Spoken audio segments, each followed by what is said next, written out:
세부정보 처리 TAT 2급 모의고사 풀이를 시작하도록 하겠습니다. 네, 저 6월달에 시험 대비를 위해서 네 번째 모의고사 풀이를 시작할 거고요. 자, 여러분들은 한국공인회계사에서 모의고사 다운로드 받으셨죠? 네, 그거 읽고 진행하겠습니다. 자, 시험적이 들어가시게 되시면 USB를 받으시게 될 겁니다. 그럼 USB에 데이터가 있으시니까 여러분은 그 USB를 PC에 꼽아주시고 그리고 내 컴퓨터에 들어갑니다. 자, 내 컴퓨터에 들어오셔서 이렇게 AT 수업용이라고 나오신 폴더를 선택하시면 되겠습니다. 자, 선택을 하시면 AT라고 되어 있는 EXE 파일 하나 있습니다. 그럼 EXE 파일을 더블 클릭해 주시고 자, 그러면 설치가 모두 다 이제 되어서 문제 설치 파일이 나와질 겁니다. 그러면 문제를 설치하게 되실 거니까 우리는 설치라는 부분을 클릭해 주시고 기다려 주시면 되겠습니다. 데이터가 지금 상위 급수일수록 좀 무겁기 때문에 설치 기간이 좀 오래 걸릴 수도 있습니다.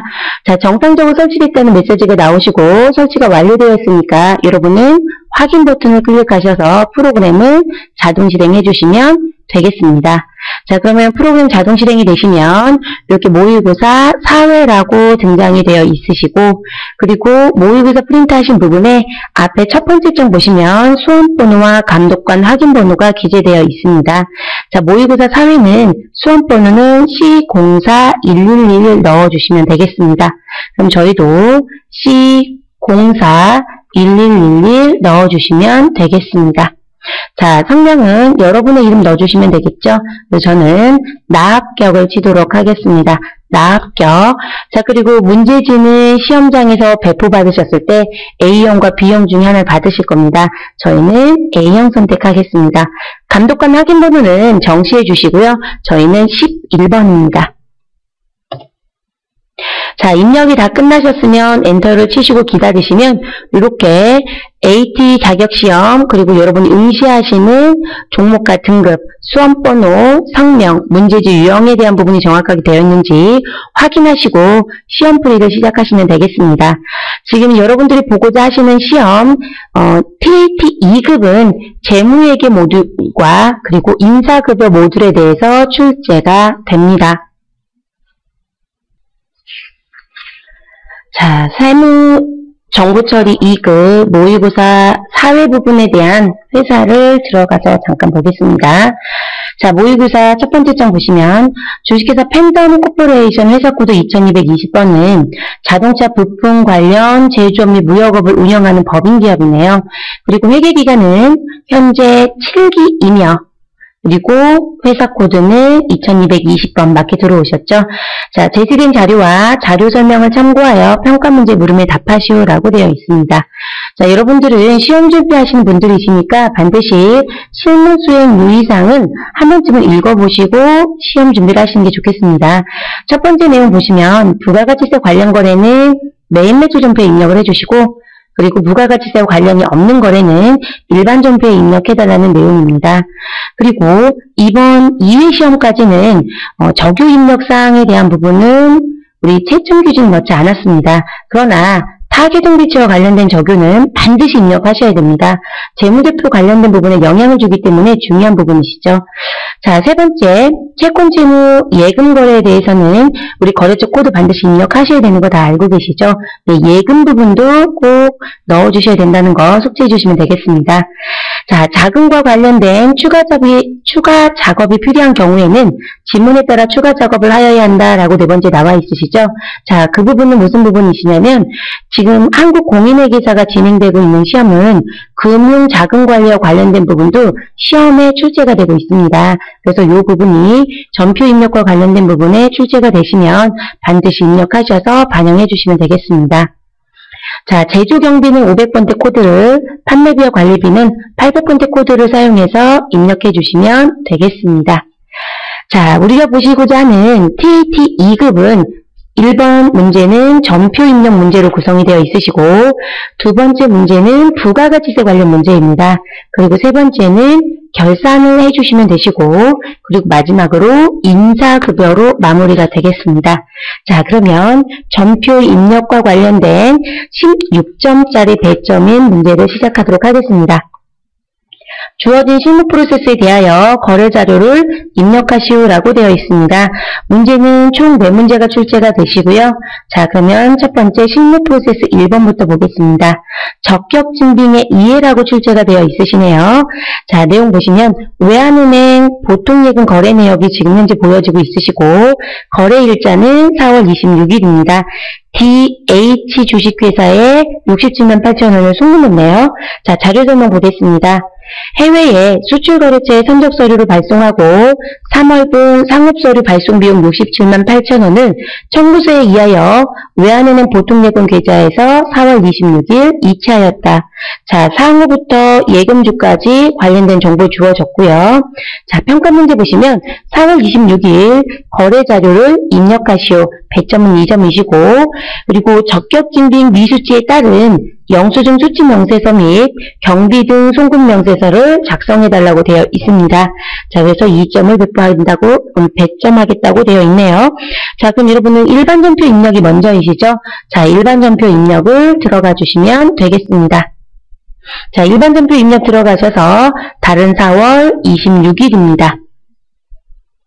자, 지금 현재 상업서류 발송 비용이시니까 저희는 차변에 지급수수료 넣어주시면 되시겠죠.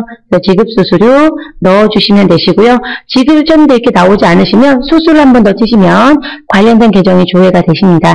자, 그리고 상업서류와 관련된 부분이시니까 831번 거래처는 주식회사 현재 뭐라고 되어 있으신가요?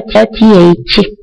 자, 적요 부분은 지금 현재 2회까지는 채점 규제에 넣지 않습니다. 저희는 입력하고 가겠습니다. 자, 적유는 뭐라고 넣어주시면 되시나요? 상업서류 발송비용이라고 넣어주시면 되시겠죠? 자, 금액은 67만 8천원 입력해 주시면 되겠습니다. 대변은 보통예금에서 계좌 이체하셨으니까 보통예금. 자, 그리고 예금이시니까 반드시 무슨 은행? 외환은행 보통예금 계좌를 반드시 선택해 주시고요. 자, 그리고 대변에 67만 8천원 입력하시면 되겠습니다. 자, 여기까지 입력이 모두 다 끝나시면 2점이 100점이 되신다는 거고요. 그런데 지금 지급수수료에 대한 걸 지금 금융기관을 통해서 보통예금 계좌로 이체를 했습니다. 자, 여기까지 끝나셨다면 두 번째 질문에 보시면 적격증빙 미수치에 따른 영수증 수치명세서하고 경비 등 송금명세 작성해달라고 했었죠. 자, 그럼 전표는 마무리해 주시고 우리는 전체 메뉴 누르신 다음 어디 가시냐면 결산재무제표 1에 가시면 영수증 수치명세서 경비 등의 송금명세서가 있습니다. 자, 영수증 수치명세서를 먼저 작성하시면 되겠습니다. 자, 들어가시고 자, 그러면 들어가시면 영수증 수치명세서는 서식 작성은 2번 서식 먼저 작성하시고 1번 서식으로 들어갑니다. 자, 거래일자를 직접 에디트 하시면 되겠습니다. 자, 거래일자는 저희 송금한 날짜로 입력하겠습니다. 그래서 2013년도 4월 26일입니다. 자, 상호는 주식회사 DH이시죠? 자, 성명은 김다엘. 자, 사업장은 오타 내지 마시고 정확하게 넣어주십시오. 서울시 강서구 방화동이시네요. 그래서 강서구 방화동 건지수는 12-32입니다. 자, 사업자 등록 번호는 나와 있는 번호 그대로 넣어주시면 되시겠죠? 자, 107 81 31220. 자, 하이픈은 자동으로 부여되시고요. 거래 금액은 67만 8천원. 자, 구분만 선택하시는 게 중요합니다. 자, 지금 영수증 수치명세서 작성하러 들어가셨는데 적격증빙 수치를 안 했다는 얘기시는 지금 무슨 얘기시냐면 국가가 인정하는 세금계산서, 계산서, 신용카드 등에 대한 수치를 하셨어야 되는데 그 부분을 수치 못했다는 거죠. 우리가 일반적인 경비는 3만원 초과면 국가가 인정하는 법적증빙 또는 적격증빙을 반드시 수치하셔야 되시죠. 그 수치가 안 되셨다는 얘기예요. 근데 그 중에 지금 지문에 나와져 있는 상업서류 송달 용역 또는 발송 비용과 관련된 부분은 금융기관을 통해서 계좌로 이체를 하셨다라면 이 부분은 적격증빙을 수치하지 않으셔도 가산세 부과가 되지 않습니다. 우리 적격증빙 미수치하시면 증빙불비 가산세 또는 뭐 금년부터는 용어가 조금씩 바뀌어서 증빙서류 미수치 또는 성실하지 못한 부분에 대한 가산세 부과가 된다라고 표현하시거든요. 그래서 그 부분이 제외가 됩니다. 그럼 여러분은 계좌를 통해서 송금을 하셨으니까 반드시 몇 번을 선택해 주시고 33번 송금 명세서를 선택해 주시면 되겠습니다. 자, 계정 코드는 저희 지급수수료 넣고 들어오셨으니까 이 자리에서 F2번 누르시고 그리고 지급수수료 선택해 주시면 지급수수료 넣으실 수 있으시겠죠. 코드 번호 아시는 분들은 직접 입력하셔도 됩니다. 자, 그리고 적요는 우리 아까 입력하셨던 상업서류 발송 비용을 그대로 입력해 주시면 되겠습니다. 자, 2번에서 입력을 하시면 1번 서식에 들어가시면 이 부분에 이제 들어오셔야 되겠죠. 근데 이제 자료가 보이지 않는다. 그러면 상단에 세로 불러오기를 클릭해 주시면 이렇게 67만 8천 원이 들어옵니다. 자, 그리고 이 부분은 3만 원 초과 거래분은 맞지만 우리 33번 송금명세서 제출분을 작성했기 때문에 우리 33번에 들어오시고 명세서 제출 제외 대상에 집계가 됩니다. 자, 그럼 여기까지 마무리가 되셨다라면 이제 세 번째 가실 건 경비 등 송금명세서 작성으로 들어가시면 되겠습니다. 자, 전체 메뉴 눌러주시고 경비 등의 송금명세서 들어갑니다.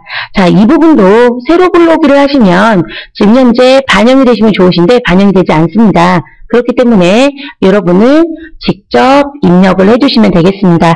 자, 거래일자는 현재 며칠을 선택해 주시면 되시고 우리 4월 26일 입력해 주시면 되시겠죠? 네, 그래서 2013년도 4월 26일을 넣어 주십시오.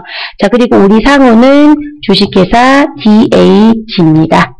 자, 성명은 김다엘. 자, 그리고 사업자 등록번호 아까 보여주셨던 거 107-81-31220 넣어주시면 되겠습니다. 엔터 치시면 하이픈 자동 부여되시고요. 자, 그리고 거래 내역은 아까 보셨던 상업서류 발송 비용이라고 넣어주시고요. 거래 금액은 67만 8천 원이시죠. 자, 송금일자는 동일하게 가겠습니다. 제가 거래일자하고 송금일자 동일하게 가는 부분으로 드렸으니까 그럼 송금일자는 2013년도 4월 26일로 넣어주시면 되겠습니다. 자, CD라고 되어 있는 건 은행을 선택하시는 부분입니다. F2번 누르셔서 우린 지금 현재 무슨 은행을 통해서 한국시티은행입니다. 그래서 한국 시티은행을 선택해 주시면 되시고요. 자, 그리고 계좌번호는 하이픈 이시 드렸으니까 그대로 칩니다. 789-45- 그리고 78945입니다.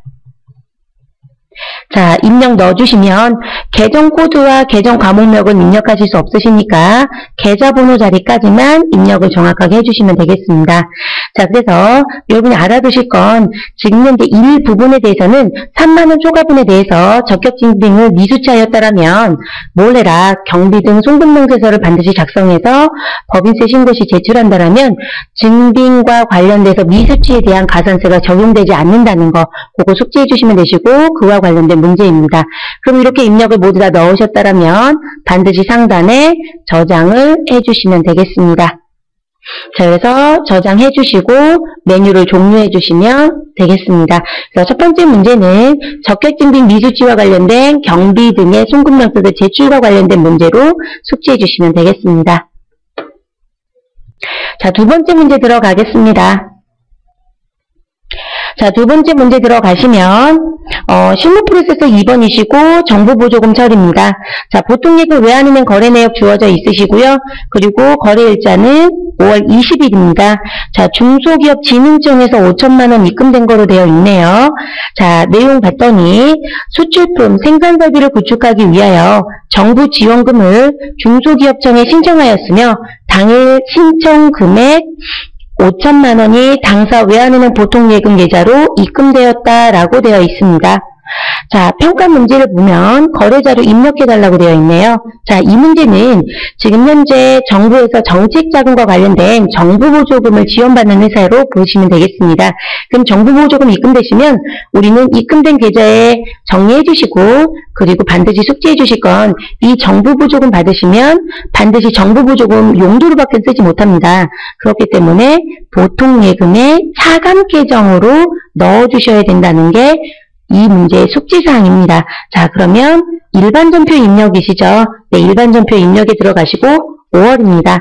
자, 그럼 여러분들은 다른 5월로 바꿔주시고, 그리고 날짜는 5월 20일입니다. 자, 차변에 보통예금 넣어주시면 되시고요. 은행은 외환은행 보통예금 반드시 선택해 주셔야 되겠죠. 자, 적유는 뭐라고 넣어주시면 되시고요.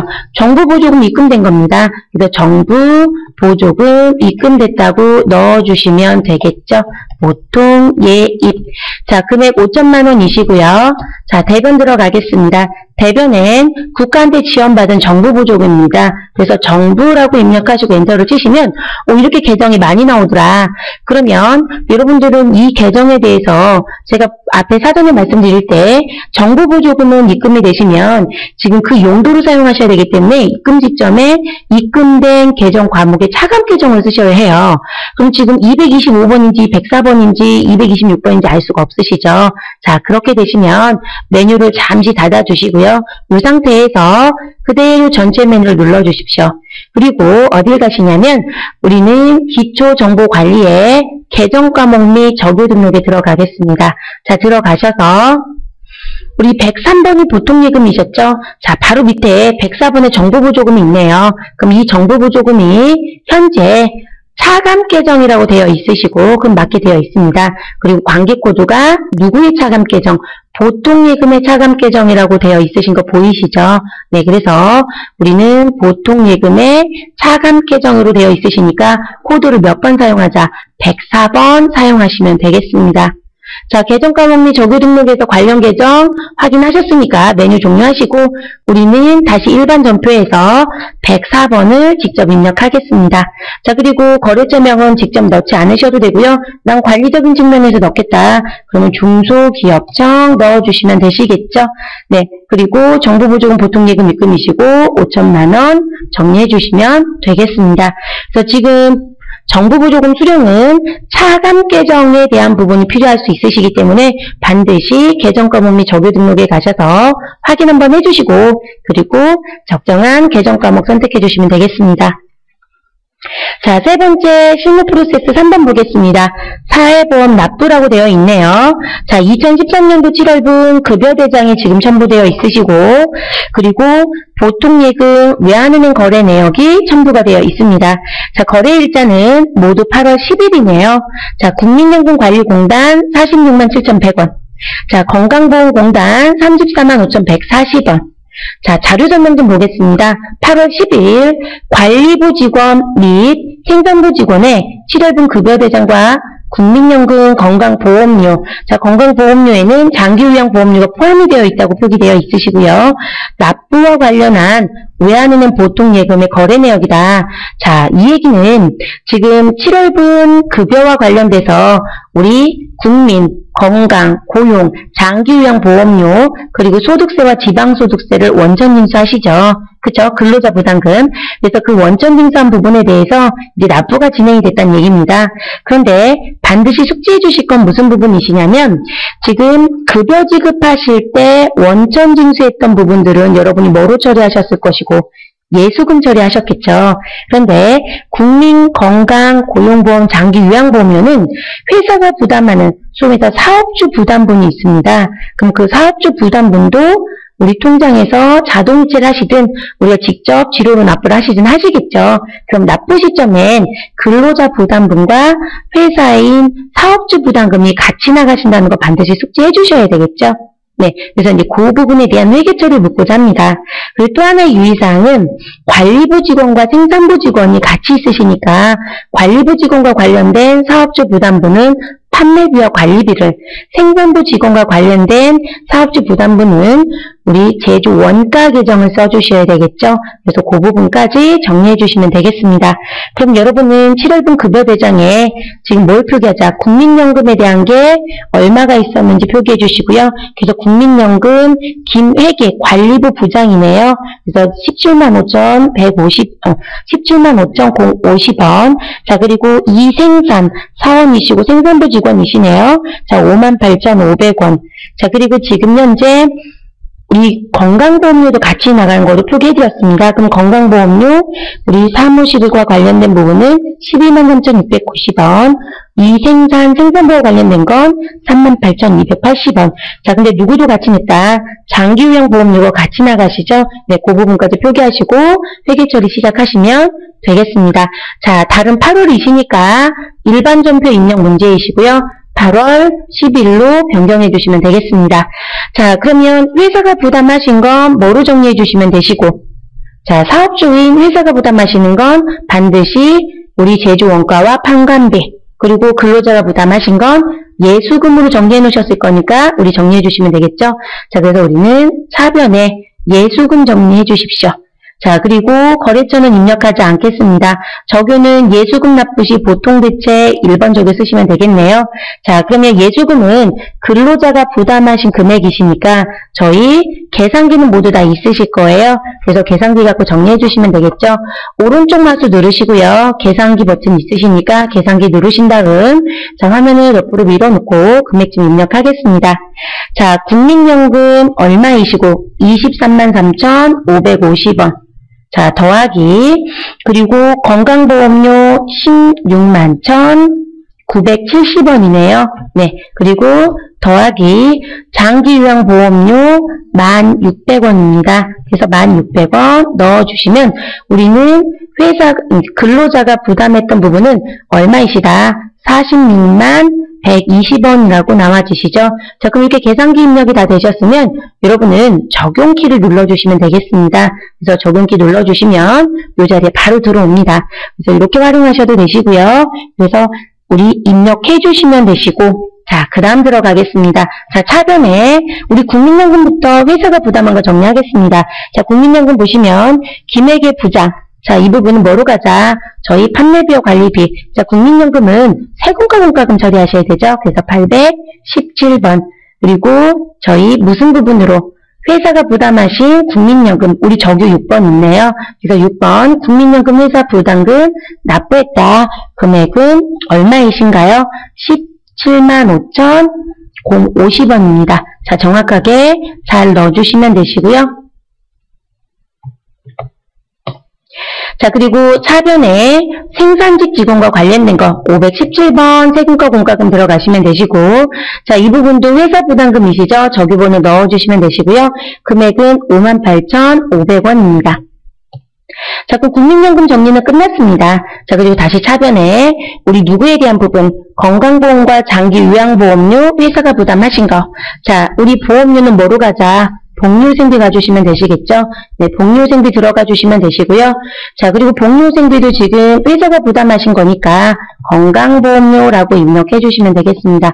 건강보험, 회사 부담액, 납부라고 넣어주시면 되시고, 자, 금액 두 개 합산해 주셔야 되겠죠? 그래서 이때도 계산기 버튼 누르셔서 지금 기맥의 부장과 관련된 건강보험료는 123,690원입니다.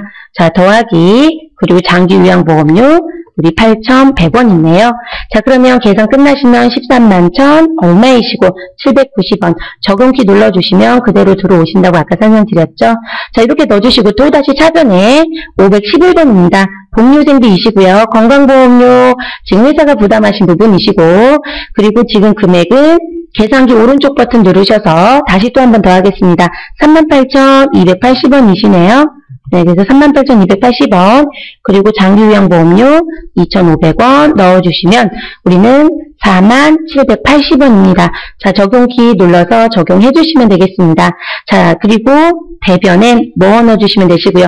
왜냐면 차변 정리 끝나셨습니다. 회사가 부담하신 거 예수금, 근로자가 부담하신 거 예수금, 그리고 회사가 부담하신 국민연금은 우리 세금과 공과금, 반드시 판매비와 관리비, 그리고 제조원가 구분해 주시고요. 그리고 건강보험료와 장기요양보험료는 회사가 부담하신 부분은 복리후생비 처리하시면 됩니다.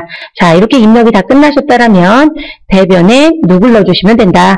보통예금 넣어주시면 되겠죠. 그리고 은행은 무슨 은행이시고 우리 외환은행 보통예금에서 돈이 출금이 되셨습니다. 그래서 이렇게 넣어주시면 되시고 이 부분은 사회보험 납부하신 거죠. 그래서 사회보험 보통예금 대체라고 넣어주시면 되시고요. 금액은 이렇게 하단에 보시면 얼마이다. 81만 2,240원이라고 등장이 되시죠. 그래서 이 자리에 81만 2,240원을 입력해 주시면 되겠습니다. 그리고 이 금액이 맞는지 확인하실 분들은 우리 아까 찾으신 금액이란 부분에 46만 7,100원과 34만 5,140원을 더하시면 81만 2,240원이 나와지겠죠. 네, 그래서 3번 문제는 이렇게 정리하셔야 되는 사회보험 납부 문제입니다. 자, 프로세스 네 번째, 실무 프로세스 4번, 회사채 발행과 관련된 회계 처리입니다. 자, 이번에도 보통예금 외환은행 거래 내역을 첨부해줬네요. 그래서 9월 28일이시고요. 그리고 사채대금 2천만 원이 입력이 됐고, 그리고 사채대금이라는 건 사채 발행대금이시겠죠. 네, 그리고 9월 28일 사채 등록비 등과 관련된 420만 원이 출금이 됐네요. 자, 날짜는 동일합니다. 자, 자료 설명 보겠습니다. 9월 28일 회사의 생산설비 자금과 관련하여 회사채를 발행하기로 임시주주총회에서 결의하여 사채 만좌를 만좌를 발행을 했네요. 발행 일좌당 액면가액은 2만원이시고 발행가액은 18,000원. 그래서 발행하고 금액은 외환은행 보통예금 계좌에 입금되었다고 되어 있습니다.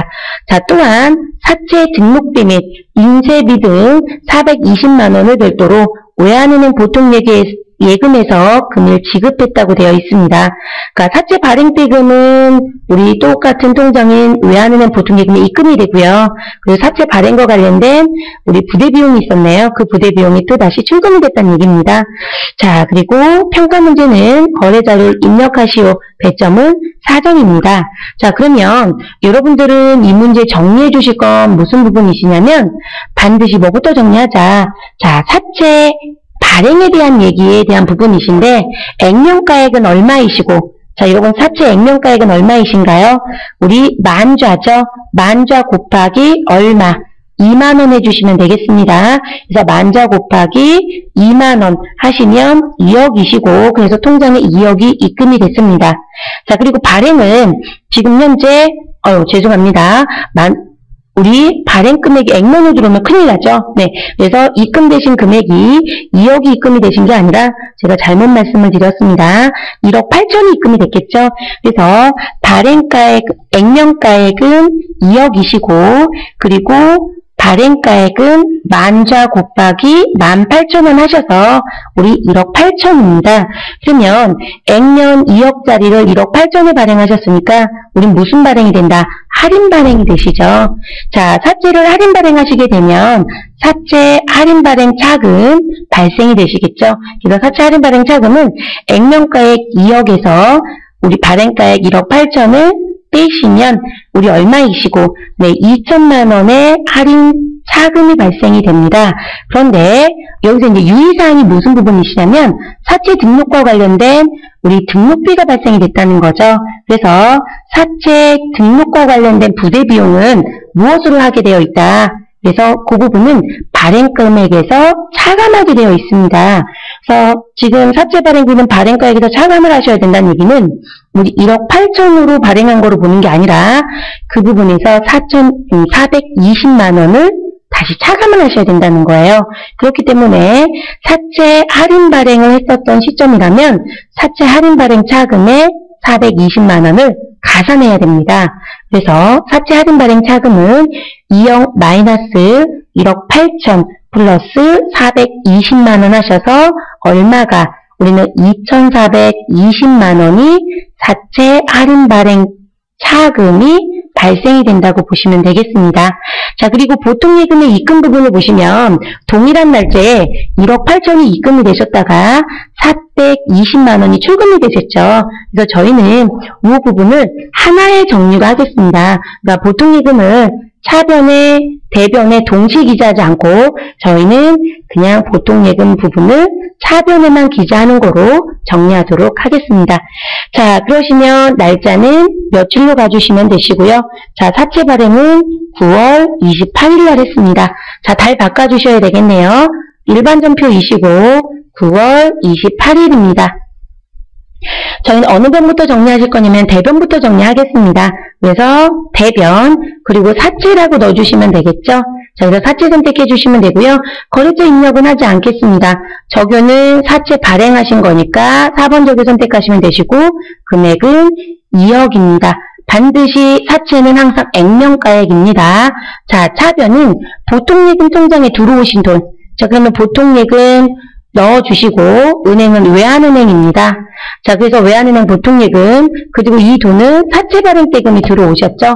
근데 차변에 입력하는 금액을 우리는 1억 8천 쓰셔도 돼요. 근데 저는 1억 8천 쓰지 않고요. 1억 8천이라는 금액에서 무엇하겠다 마이너스 얼마를 우리 출금한 사채 발행비 420만원을 빼겠다는 거죠. 그래서 1억 7,580만원으로 회계 처리하셔도 괜찮다는 얘기입니다. 그래서 이렇게 넣어주시고 그리고 나머지 금액은 무엇으로 가자? 사채를 무슨 발행했다? 할인 발행하신 거죠.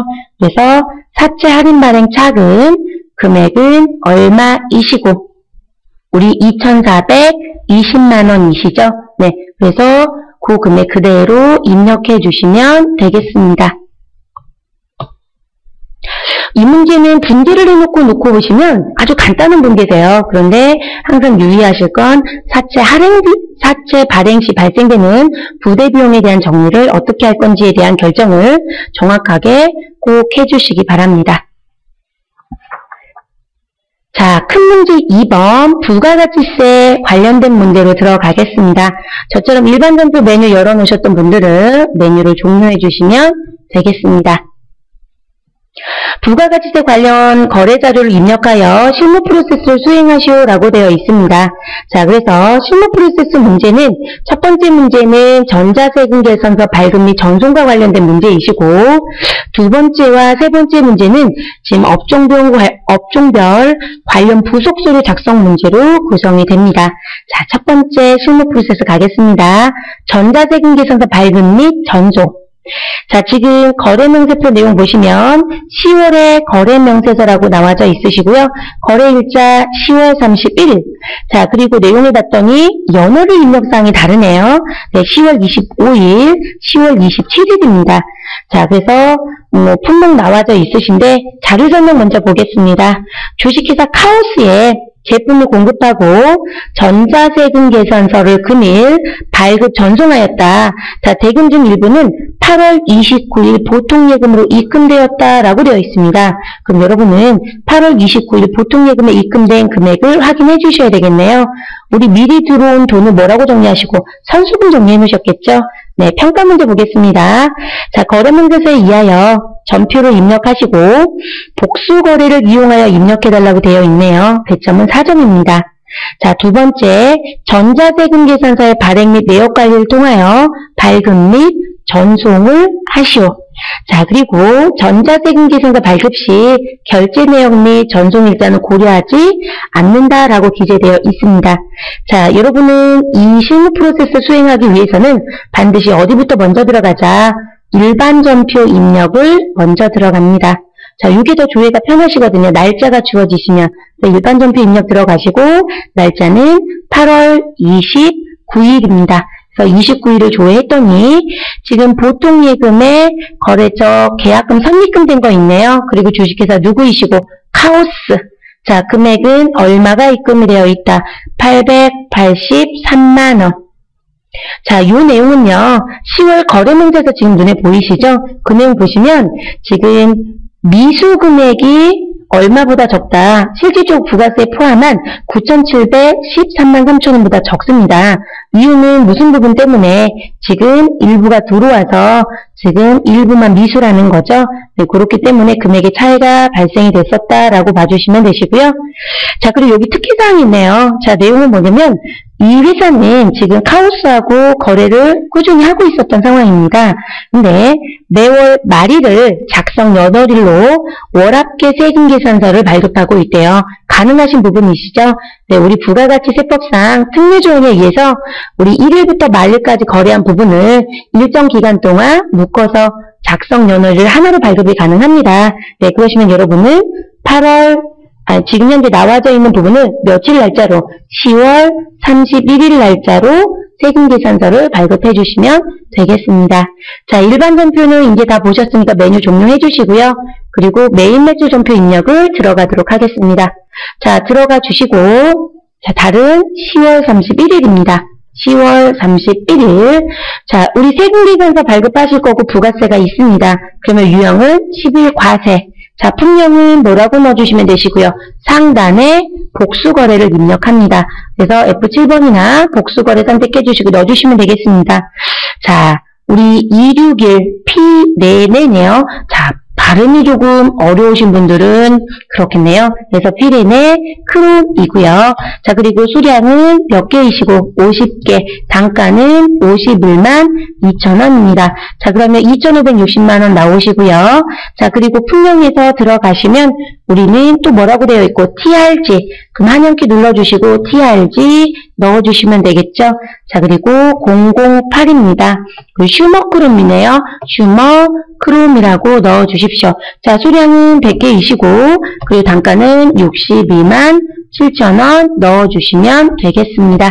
자, 그래서 우리는 6,270만원에 627만원 증정이 됩니다. 자, 이렇게 입력이 모두 다 되셨다라면 우리는 하단에 확인키를 눌러서 들어오게끔 해주십시오. 자, 그러면 품명에 들어오시고 상단에 복수라고 표시가 되어져 있는 거 확인이 가능하시죠. 그래서 우리는 9,713만원에 대해서 무엇을 매출이 있었다라는 얘기입니다. 부가세 포함이시고요. 자, 거래처는 카오스입니다. 그럼 카오스라고 넣어주시면 되시고요. 자, 전자발행 하실 거니까 전자세금은 빈란으로 일단 갑니다. 자, 분계는 뭘 선택해 주시고 혼합이시죠? 네, 혼합이시고 자, 제품 매출이 부가세 예수금은 수정하실 거 없으시고요. 우리는 차변에 우리 미리 받았던 돈은 뭐로 가자? 선수금 가주시면 되겠죠? 자, 금액은 883만원 아까 확인해 두었습니다. 입력해 주시고 자, 나머지에 대한 부분은 아직 돈을 받지 않았습니다. 그러면 외상 매출금 금액은 여기 차액이 뜨시죠? 네, 요금에 그래서 8,830만원 넣어주시면 되겠습니다. 그 지금 입력하신 외상 매출금은 거래 문서표 보시면 미수금액의 금액과 일치하십니다. 네, 그러면 마무리 다 되셨습니다.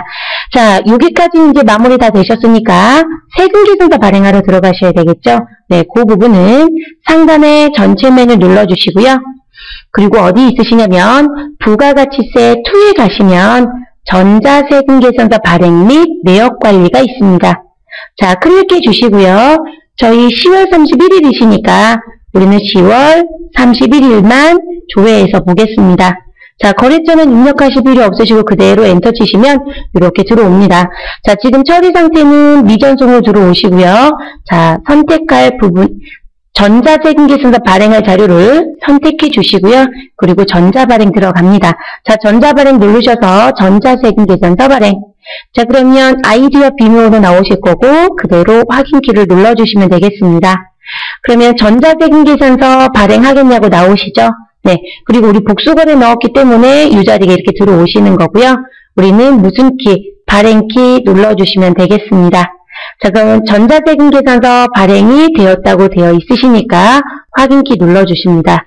자, 그 다음은 국세청에 전송하셔야 되기 때문에 반드시 상단에 아카데미 전자세금계산서를 클릭해 주시고 그리고 로그인해 주십니다. 자, 로그인 선택해 주시면 국세청에 전송하실 수 있는 전송 화면을 바뀝니다.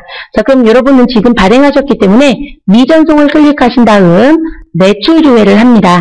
그럼 조금 전에 여러분이 발급하셨던 우리 주식회사 카오스하고 관련된 부분이 들어옵니다. 그러면 발행 버튼을 눌러주시면 되겠습니다. 그래서 발행 버튼 눌러주시고 그러면 완료됐다고 나오시죠? 네, 그럼 이렇게 해서 검색된 데이터가 없다는 건 지금 현재 전송되지 않았던 부분이 전송이 됐기 때문에 더 이상 전송할 게 없다는 표현입니다. 자, 그럼 국세청 전송 결과를 확인하고자 하시는 분들은 상단에 국세청 전송 결과를 누르셔서 매출도에 눌러주시면 조금 전에 여러분이 발급했던 카오스 8,830만원짜리가 전송이 된 게 확인이 되어집니다. 자, 그럼 모두 다 마무리가 되셨다면 상단의 X 버튼을 누르셔서 메뉴를 종료해 주시면 되겠습니다. 자, 그리고 국세청에 발행 대상이 나와져 있으신데 여기 상단에 조회키가 있으시죠? 네, 이 조회키를 눌러주시면 국세청의 발행 대상이 전송 성공으로 바뀌어집니다. 자, 그러면 전자세금계산서 발행 및 내역 관리는 모두 다 마무리가 되셨으니까 메뉴를 종료해 주시고요. 자, 아까 메인 매출전표 입력 열어놓으셨죠? 네, 이 상태에서 이 전자세금란이 전자 발행으로 바뀌셔야 되시죠? 그러면 상단에 돋보기 모양인 우리 조회키를 눌러주시면 이렇게 전자 발행으로 문구가 들어옵니다. 자, 여기까지 모두 다 마무리하셔야 지금 실무 프로세스 전자세금계산 발급 및 전송이라고 되어 있는 부분에 내용이 정리가 되신 겁니다. 자, 그러시면 이제 두 번째 실무 프로세스 들어가도록 하겠습니다. 자, 일단 메뉴 종료해 주시고요. 두 번째 문제 보겠습니다. 자, 실무 프로세스 두 번째는 영세율 첨부 서류 관련 서류 작성이라고 되어 있네요. 네, 그리고 지금 현재 관세청에서 받으신 유니패스에 수출신고 필증이 나와져 있습니다. 자, 여러분 수출신고 필증이 나와져 있으시면 여러분이 검토하실 건 무슨 부분이시냐면 반드시 내용을 미리 체크를 해놓습니다. 자, 수출신고 필증에 맨 상단에 보시면 제출번호 1번 신고자 바로 옆으로 가시면 원문자 5번 신고번호 있습니다. 자, 체크를 해놔 주십시오. 왜냐하면 국세청에 제출하시는 영세율 첨부서류 관련 서류에 기재가 되셔야 됩니다. 체크해 주시고, 자, 그리고 이제 하단을 내려오십니다. 자, 하단에 내려오시면 뭘 찾아주시냐면 원문자 48번입니다. 자, 원문자 48번 결제금액 찾으셨나요? 네, 결제금액도 체크를 해놓습니다. FOB 우리 12만 불로 표기가 되어 있네요. 네, 그 내용 체크해놔 주시고요. 자, 자료 설명 보겠습니다. 3월 25일 미국의 ABC 코퍼레이션 리미티드사에 제품을 직수출하고 신고한 수출신고 필증이다. 대금은 말일에 거래은행을 통하여 내고하기로 하였다. 여러분, 이 내고라는 표현은요, 그 신용장으로 거래가 이루어진 회사들은 대금 청구를 은행을 통해서 들어갑니다. 그래서 은행을 통해서 대금 청구 들어가시는 행위를 네고시에이션의 약자인 내고한다라는 표현을 씁니다. 그러면 아직 대금은 못 받았다는 얘기시죠? 그럼 우리는 회계처는 뭐로 가시고 외상이라는 표현입니다. 자, 외상이시고, 자, 신고일의 환율과 선적일의 기준 환율이 있습니다. 우리한테 필요한 건 외상은 반드시 선적일에 뭐로 가자? 기준 환율 또는 재정 환율로 갑니다. 그래서 여러분은 선적일의 기준 환율에 표기를 해놔주시면 되겠습니다. 그래서 우리 1달러당 1,055원 50전. 자, 평가 문제 보겠습니다. 자, 1번 거래자료를 입력하시오. 여러분, 이 부분은 거래자료 어디 가셔서 메인 매출 전표에 가셔야 되겠죠? 자, 그러면 거래자료 입력하기 전에 여러분 미리 정리해 놓으실 건 우리 수출 대금 얼마이신가요? 12만 불이신 거 아까 확인되셨죠? 네, 12만 불 곱하기 환율은 얼마이다? 1,055원 50전입니다. 네, 그 내용 표기해 놔주시고요. 자, 두 번째, 수출실적 명세서 작성. 네, 해주셔야 되겠죠? 자, 그리고 세 번째, 영세율에 대하여 일기, 예정, 부가가치세 신고서에 반영해달랍니다. 네, 그럼 우리는 순차적으로 들어가셔야 되겠네요. 자, 1번부터 정리하겠습니다. 그럼 어디 가시나요? 메인 매출 전표 입력. 자, 들어가십시오. 자, 들어가시고, 날짜는 3월 25일입니다. 자, 이 부분은 수출신고 필증에 의한 수출이시기 때문에 직수출이라고 표현하시죠? 자, 직수출은 몇 번을 선택한다? 16번 수출. 자, 품명에는 무엇을 수출하셨고? 제품. 자, 그리고 수장단가는 생략하겠습니다. 자, 공급가액에 가셔서 금액을 넣으셔야 되는데, 여러분도 오른쪽 마우스 누르셔서 계산기 누르시면 계산기 활성화 되시죠? 네, 우리는 지금 절사 방법을 절사로 놓고 쓰겠습니다. 자릿수는 0으로 놓고요. 자, 그러면 금액은 어느 금액? 우리 아까 제가 수출신고 필증에 표기해달라는 거 있었죠? 네, 48번 결제금액 곱하기 선적일의 기준환율로 들어가시는 겁니다. 그러면 결제금액은 12만 불입니다. 12만 불. 그리고 우리 곱하기 표시 선택해 주시고, 그리고 환율은 선적일의 기준환율인 1,055원 50전입니다. 그러면 우리 105.50을 넣어주시면 되겠죠? 자, 그래서 금액이 얼마가 나온다? 1억 2,666만 원. 자, 무슨 키? 적용키 눌러주시면 공급가액에 자동으로 반영되시고, 자, 거래처명에는 누구 넣어주시자? ABC. 자, 한영키 누르시고 A, B만 치시고 엔터 치시면 ABC 코퍼레이션 리미티드가 나와집니다. 선택해 주시고요. 전자세금 관계 없으신 건 아시죠? 네, 넘어갑니다. 분계는 외상입니다. 자, 그래서 차변의 외상 매출금, 대변의 제품 매출로 마무리해 주시면 되겠습니다. 전표 입력은 매우 간소했던 부분이신데 여러분이 반드시 수출했을 때 과세 표준의 금액을 결정하실 수 있으셔야 된다는 거. 자, 입력 모두 다 되셨으면 자, 우린 이 메뉴는 그냥 열어놓고 가겠습니다. 그 다음은 어디 가자? 우리는 수출 실적 명세서 작성해달라고 했으니까 전체 메뉴 누르시고 수출 실적 명세서 가겠습니다. 수출 실적 명세서는 부가가치세 1번에 가시면 부가가치세 1 그리고 수출 실적 명세서 있으시죠? 네, 들어가시면 되겠습니다. 자, 수출 실적 명세서의 유의사항은 무슨 부분이시냐면 자, 이 사람은 1기 예정입니다. 그래서 1기 그리고 예정을 선택합니다. 자, 근데 이제 무의식 중에 무슨 짓을 하시냐면 1월부터 3월이 나오시면 기간에서 그냥 엔터 치시는 분들이 있어요. 자, 지금 입력된 자료가 없으시니까 조회 조건에 맞는 데이터가 존재하지 않는다고 나와집니다. 근데 여러분 알아두실 게 상단에 보시면 1개월 단위로 무엇하시고 입력하시고 그리고 무엇만 조회만 가능합니다. 표기가 되어 있어요. 그래서 수출실적 명세서 작성하실 땐 반드시 3월이면 3월달만 선택을 해서 들어옵니다. 기간은 2013년도 3월부터 3월로 입력을 해주시고 들어오셔야 입력하실 수 있게끔 활성화가 됩니다. 자, 우린 직수출이신 부분은 하단에 13번 수출신고 번호부터 시작해서 입력을 하셔야 우리 10번 수출제화에 자동 반영이 됩니다. 자, 아까 수출신고 필증에 원문자 5번 신고번호 왜 체크하시라고 했냐면 수출신고 번호에 입력하셔야 되기 때문에 자, 그럼 우리 입력 시작하겠습니다. 자, 번호는 123, 23, 12 그리고 1112를 끝까지 넣어주시면 되겠습니다. 그럼 오타가 나오시면 화면이 넘어가지 않습니다. 그래서 오타 없이 정확하게 넣어주시고요. 자, 14번 선적 또는 비행기 태웠을 땐 기적이라고 하죠. 선적 또는 기적일자는 우리 메인 매출 전표에 입력했던 선적일자 있으시죠? 회계 처리한 그 날짜입니다. 그러면 2013년도 며칠을 넣어주신다. 우리 13년도 3월 25일이시죠? 네, 3월 25일을 입력해 주시면 되겠습니다. 자, 통화코드는 어떻게 입력하시냐면 F2번 누르시고요. 그리고 우리 아까 뭐로 수출했다? 결제 금액을 봤더니 FOB US 달러 12만 불이에요. 자, US 달러는 우리 어느 나라의 돈으로 돈을 받겠다? 미국 통화로 받겠다는 거죠. 네, 그래서 미국이라는 나라의 통화코드이시니까 미국을 선택해 주시고 USD를 선택합니다. 자, 환율 아까 선적일의 기준환율 넣으시는 거죠. 그래서 1,055원 50전 점 찍으시고 50 치시면 50전이 들어가시겠죠. 자, 외화 금액은 12만 불을 넣어주시면 되겠습니다.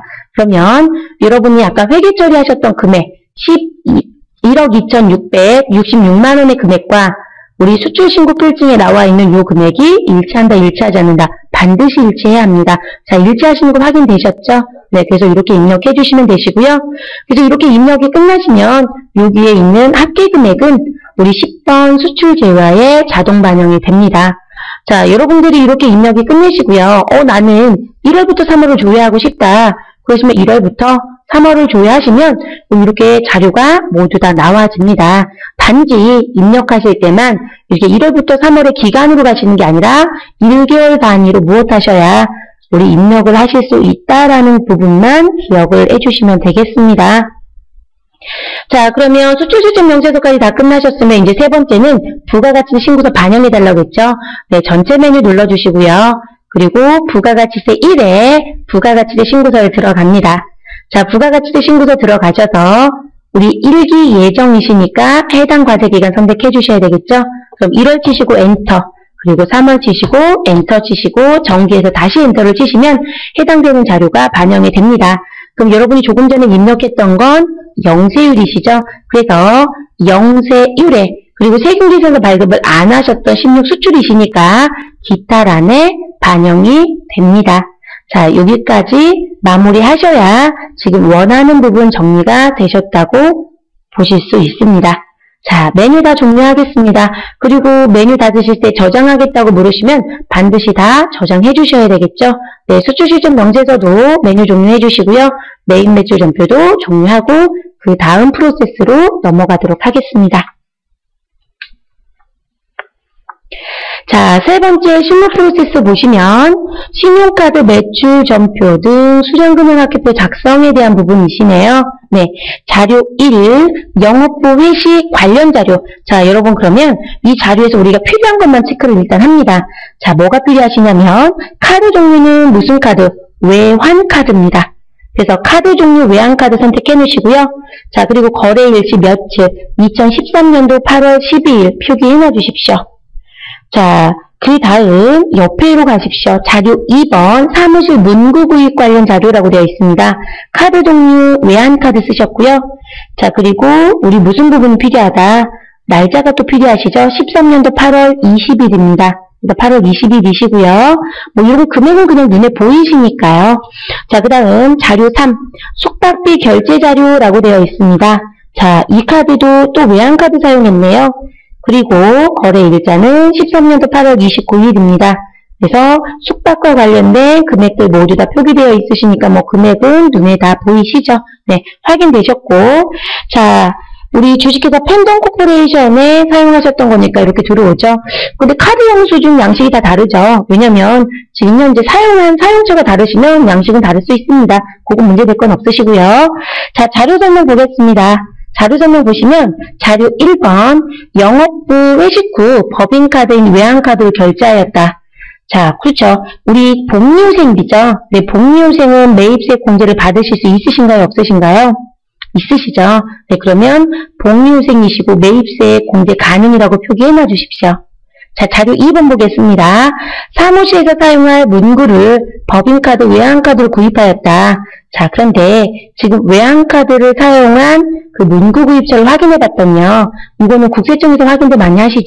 그래서 국세청 확인을 사업자 번호로 확인을 했습니다. 그래서 확인 결과 간이과세자래요.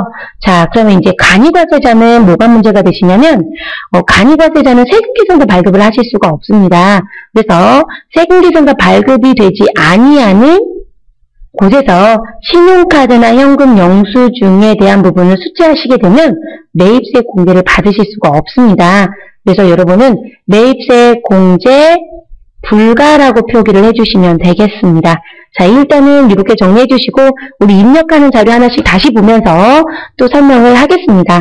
자료 3번 영업부 부산 출장 시 숙박비를 법인카드로 결제했답니다. 뭐 특별한 문구 없으시고요. 우리 이제 숙박비는 대체적으로 여비교통비라고 정리하시죠. 자, 여비교통비 매입세 공제받는데 결제사유 없습니다. 그래서 문제가 되지 않으시니까 공제 받으셔도 되시겠죠. 네, 그래서 여비교통비이시고 공제 가능이라고 표기해 놔주시면 되겠습니다. 자, 평가 문제 좀 보겠습니다. 자, 평가 문제 봤더니 1번, 자료 1번부터 자료 3번의 거래를 일반 전표 및 메인 매출 전표에 입력하시오. 그리고 입력한 부분에 대해서는 각 2점씩 점수 배점을 하겠답니다. 그러면 여러분 몇 점이시고 그러면 6점이신 거겠네요. 네. 자, 그리고 2기 예정신고 기간에 신용카드 매출 전표 등 수령금액 합계표를 작성하시오라고 되어 있습니다. 자, 여러분이 이거는 어떤 개념이시냐면 지금 주어져 있는 문제는요. 신용카드 매출 전표 수령금액 합계표 작성 문제이신데 이 서류를 작성해서 제출하시는 목적의 중립적인 부분은 매입세 공제를 받기 위해서 제출하시는 게 가장 큰 이유입니다.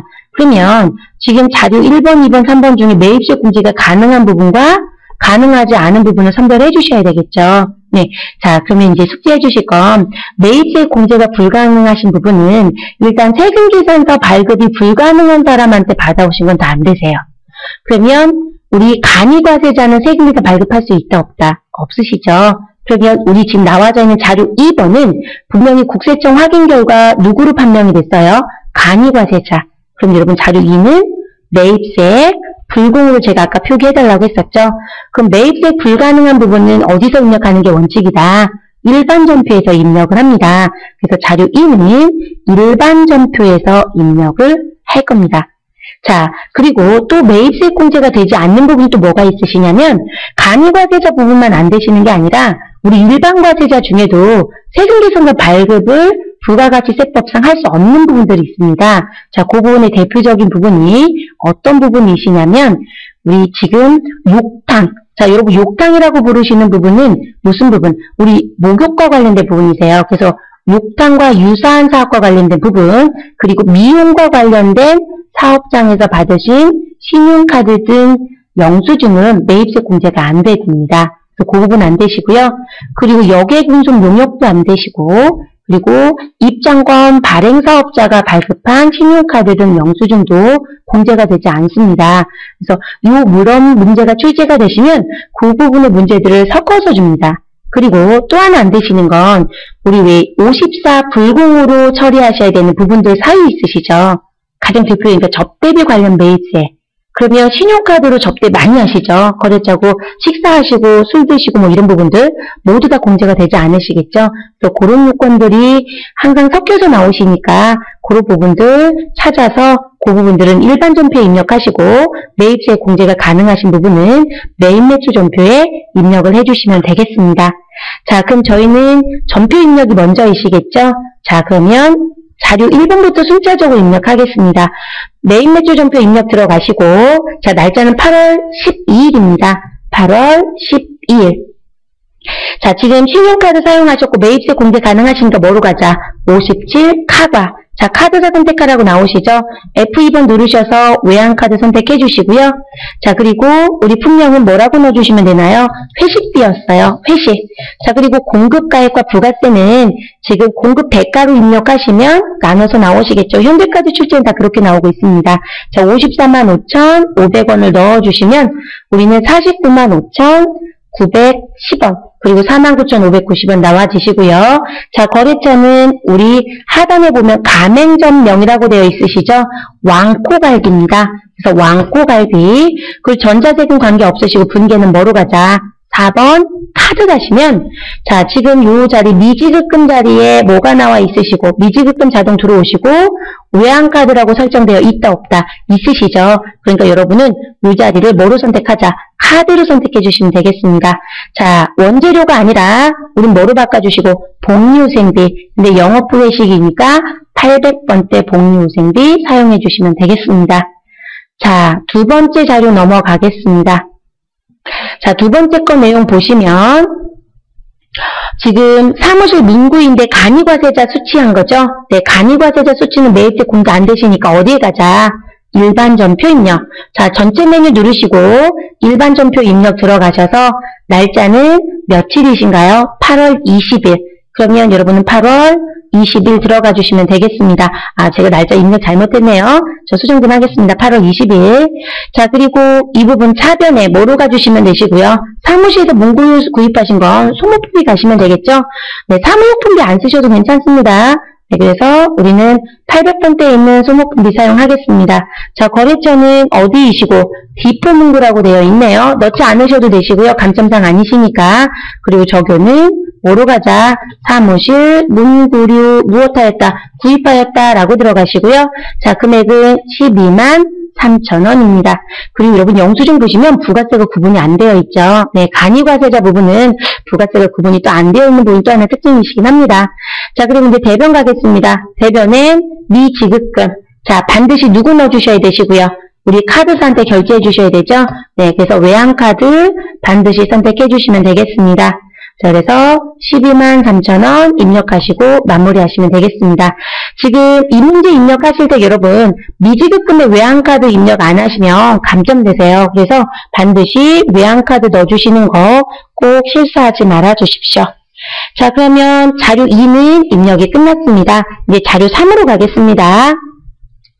자, 자료 3번은 숙박비 결제하신 부분이시죠. 출장하셨을 때. 네, 출장 가셨던 부분에 숙박비 결제는 매입세 공제가 가능하시니까 메인 매출 전표 입력에 들어가겠습니다. 자, 날짜는 확인했더니 8월 29일입니다. 그럼 여러분은 29일로 날짜 넣어주시고요. 신용카드 영수증이시니까 57 카과. 자, 그리고 F2번 눌러서 무슨 카드? 외환카드 사용했습니다. 자, 분량에는 뭐라고 넣어주시고요. 숙박이에요. 그래서 숙박도 넣어주시면 되시고요. 자, 수령단가 관계 없으시고요. 우리 금액 봤더니 지금 24만원에 부가세 24,000원이어서 26만 4천원의 공급대가가 있었네요. 26만 4천원 넣어주시면 24만원에 2만 4천원 분리가 되시고, 그리고 거래처는 어디에? 왕궁호텔이래요. 네, 왕궁호텔 선택해 주시면 되겠습니다. 자, 이 부분 또한 분계를 뭐로 선택하자? 카드요. 자, 그러면 미지급금 자동으로 들어오시고 외환카드 자동 반영됐습니다. 자, 원재료만 뭐로 바꿔주시면 된다. 그러면 출장 갔다 오신 숙박비는 뭐로 넣으시면 돼요? 여비교통비. 자, 그리고 이 숙박비는 지금 내용 확인을 해봤더니 누구와 관련된, 자, 어디가 갔다 왔나요? 영업부에서 부산 출장 갔다 왔다고 했죠? 네, 그러시니까 우리 812번 넣어주시면 되겠습니다. 그래서 지금 이렇게 마무리하시는 부분들.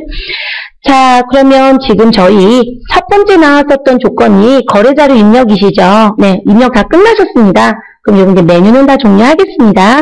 메뉴 종료하시고요. 그리고 이제 어디 가자? 매입세 공제를 받으셔야 되니까 우리는 부가가치세 1에 있는 신용카드 매출 전표 등 수령금액 합계표로 들어가시면 되겠습니다. 자, 합계표 들어가 주시고요. 자, 우린 몇 개 신고하시라는 얘기로 나와 있으신가요? 여러분 8월달 거죠? 그럼 7월달, 8월달, 9월달이시니까 2기예죠. 그래서 2기에 예정 선택해 주시고 7월과 9월을 선택합니다. 자, 그럼 여러분이 조금 전에 입력했던 왕코갈비와 왕궁호텔 주어져 있고요. 카드 이용은 뭐로 나온다? 사업용이 맞습니다. 그리고 요것 때문에 이제 대부분 많이 물어보시는데, 우리가 거래처 등록을 하실 때 카드를 넣게 되어 있어요. 우리 상호를 넣지 않고요. 그래서 이 부분이 외환카드로 들어오는 게 정상입니다. 그 여러분 국세청에 이 외환카드라는 부분이 기재가 되지 않습니다. 국세청에 들어갈 땐 사업용 카드를 사용했습니다. 라는 부분만 들어가기 때문에 여러분은 이 부분은 이렇게 들어오시는 게 정상이시니까 회사의 상호로 변경하지 않으셔도 되겠습니다. 자, 이것으로 부가가치세와 관련된 부분은 마무리를 하겠습니다. 그리고 이제 문제 3번 큰 문제 들어가겠습니다. 자, 메뉴 종료 다 해주시고요. 세 번째 문제는 결산입니다. 자, 결산 문제는 두 문제 출제되시고요. 수동결산과 자동결산으로 구성되어 있습니다. 결산 자료를 참고로 결산을 수행하고 재무제표를 완성하시오. 단 제시된 자료 이외의 자료는 없다고 가정함이라고 되어 있습니다. 자, 실무 프로세스 1번 수동결산입니다. 자, 결산 자료 내용 보겠습니다. 기말 현재 외상매출금 중 납판이라고 읽어야 되겠죠? 네. 그래서 납판 코퍼레이션에 12월 27일에 수출한 외화 외상 매출금 10만 불이 포함되어 있다. 어디에? 외상 매출금에. 자, 이거는 무슨 문제이시냐면 우리 왜 화폐성 자산과 부채가 있으시면 결산하실 때 뭘 해야 된다? 평가하셔야 되죠? 네. 그래서 결산 보고일에 기준환율 또는 재정환율로 평가를 하게 되어 있습니다. 그래서 그 부분에 대한 문제입니다. 자, 결산 보고일의 기준환율은 얼마이다? 우리 1달러당 1,150원이라고 되어 있습니다. 자, 평가 문제는 결산 정리 분계를 입력하시오라고 되어 있습니다. 그럼 여러분은 이제 어디를 가자? 자, 우리 니폰 코퍼레이션에 얼마의 금액이 있는지 알 수가 없죠. 그죠? 그러면 그 나폰이라고 되어 있는 회사의 금액을 좀 줘야 하겠습니다. 그럼 전표 입력 및 장부에 가셔서 거래처 원장이 있으시죠? 네, 거래처 원장 들어가 주시고요. 그리고 우리는 그냥 1월부터 12월을 그대로 가신 다음에 계정 과목 자리에서 F2번 누르시거나 저처럼 코드번호 하시면 외상매출금, 거래처 분류나 거래처 입력 안 하겠습니다. 자, 그래서 이렇게 조회하시면 우리 지금 가시려고 하는 게 우리 나판 코퍼레이션의 금액이죠. 자, 우리 잔액이 얼마가 있다. 우리 1억 1,275만원. 그럼 이 자리에서 그냥 더블 클릭하시면요. 내용으로 돌아갑니다. 그래서 지금 기중에 다른 부분들은 모두 다 대금 회수가 되셨고 12월 27일 날 얼마이다. 10만 불에 대해서 금액 얼마. 우리 1억 1,275만원에 대한 무엇이 있었다. 우리 매출이 있었다는 거죠. 네, 이거 화폐성 자산이니까 평가해달라는 얘기입니다. 자, 그러면 여러분이 이제 일반전표 입력이시니까 일반전표 입력에 들어가 주시고요. 그리고 12월 31일을 입력합니다. 자, 이제 입력하실 때 정리해 주실 건 결산 보고일의 평가금액. 자, 그럼 결산 보고일의 평가금액은 우리 얼마이다? 10만 불이시죠? 네, 10만 불 곱하기 기준환율 얼마? 1,150원. 그러면 여러분들 이제 계산기는 다 갖고 계실 거니까 계산기에 우리 금액을 봤더니 우리 10만 불이라고 했고요. 10만 불 곱하기 환율은 1,150원입니다. 그래서 1,150원 했더니 우리 얼마이다? 평가금액이 1억 1,500만 원이죠. 그럼 결론적으로 지금 현재 나판이라는 회사한테 지금 당장 대금을 회수한다라면 1억 1,500만 원을 받을 수 있다는 거예요. 그런데 우리는 회기 처리에 하셔서 수출 시점에 장부상에 계산되어 있는 금액은 얼마가 있다. 우리 금액을 봤더니 1억 1,275만 원이 있었습니다. 그래서 저는 이 금액을 빼보겠습니다. 뺐더니 우리 얼마가 225만 원이 차이가 발생하죠. 그럼 이 차이만큼 무엇 해야 된다? 회계 처리를 해야 한다라는 얘기인 거예요. 그래서 이거 회계 처리 해주시면 되시는데 지금 보시면 평가 금액이 더 크신가요? 장부 금액이 더 크신가요? 평가가 크시죠. 네. 그리고 자산이시면 환율이 상승하시게 되면 이익이다, 손실이다. 이익입니다. 그래서 225만 원만큼은 외화 환산 이익으로 처리하시면 되겠습니다. 여러분 조심하실 건 결산에 의해서 평가되는 부분은 외화 환산 손익계정을 쓰셔야 되는 거고요. 실제 대금을 주고받는 부분에 의해서 환율에 대한 차이가 나오시는 건 환산순이익에 대한 금액이 아니라 우리 차손익계정을 쓰시는 게 맞습니다. 그 계정을 분리를 안 하시고 쓰신 분들이 있으시더라고요. 결산 때는 환산손익을 쓰시는 게 맞고 그리고 실제 거래가 있으실 때는 차손익계정을 쓰시는 게 맞다라는 거 꼭 숙지해 주시기 바랍니다. 자, 우린 입력을 시작하겠습니다. 225만 원만 회계 처리하시면 되시는 거죠. 네, 그래서 우리 어느 변에 차변에 그리고 외상 매출금입니다. 거래처는 우리 나판이시죠? 그럼 여러분은 나판 가시면 되겠습니다. 한영키 눌러주시고 NA 그래서 나판 가시고 그리고 적용은 뭐라고 가시면 되시고요. 우리 환율에 대한 부분이죠. 그래서 저는 뭐로 넣어줄 거냐면 외화자산이니까 외화자산을 넣겠습니다. 그래서 외화자산 결산 평가했다고 표기하겠습니다. 금액은 225만 원입니다. 자, 그리고 대변에 뭘 넣어주시면 되시고 우리 환산 이익이죠. 네, 그래서 외화 환산 이익 넣어주시면 되시고요. 그리고 거래처 입력은 안 하셔도 되시니까 그대로 넘어오시고 금액을 225만 원 넣어주시면 되겠습니다. 자, 그래서 첫 번째 수령결산 부분은 화폐성 자산에 대한 평가 부분에 대한 문제입니다. 자, 실무 프로세서 2번 가시고 자동결산이시네요. 자, 어떤 내용이신지 문제 확인하겠습니다. 자, 감가상각비는 고정자산 등록 메뉴에 월별 감가상각비 계산을 통한 감가상각비를 결산에 반영하기로 한다. 자, 자동결산 메뉴를 이용하여 결산을 완료하시오라고 해서 평가 문제가 나와 있네요. 자, 그러면 수동결산은 마무리되셨으니까 우리 메뉴를 종료해 주시고요. 그리고 지금 설명드리는 부분의 문제는 지금 자동결산이시니까 결산자료 입력에 가셔서 하시는 거세요. 그런데 이 부분의 지금 요구사항은 뭐냐면 우리가 이제 고정자산과 관련된 감가상각비는요.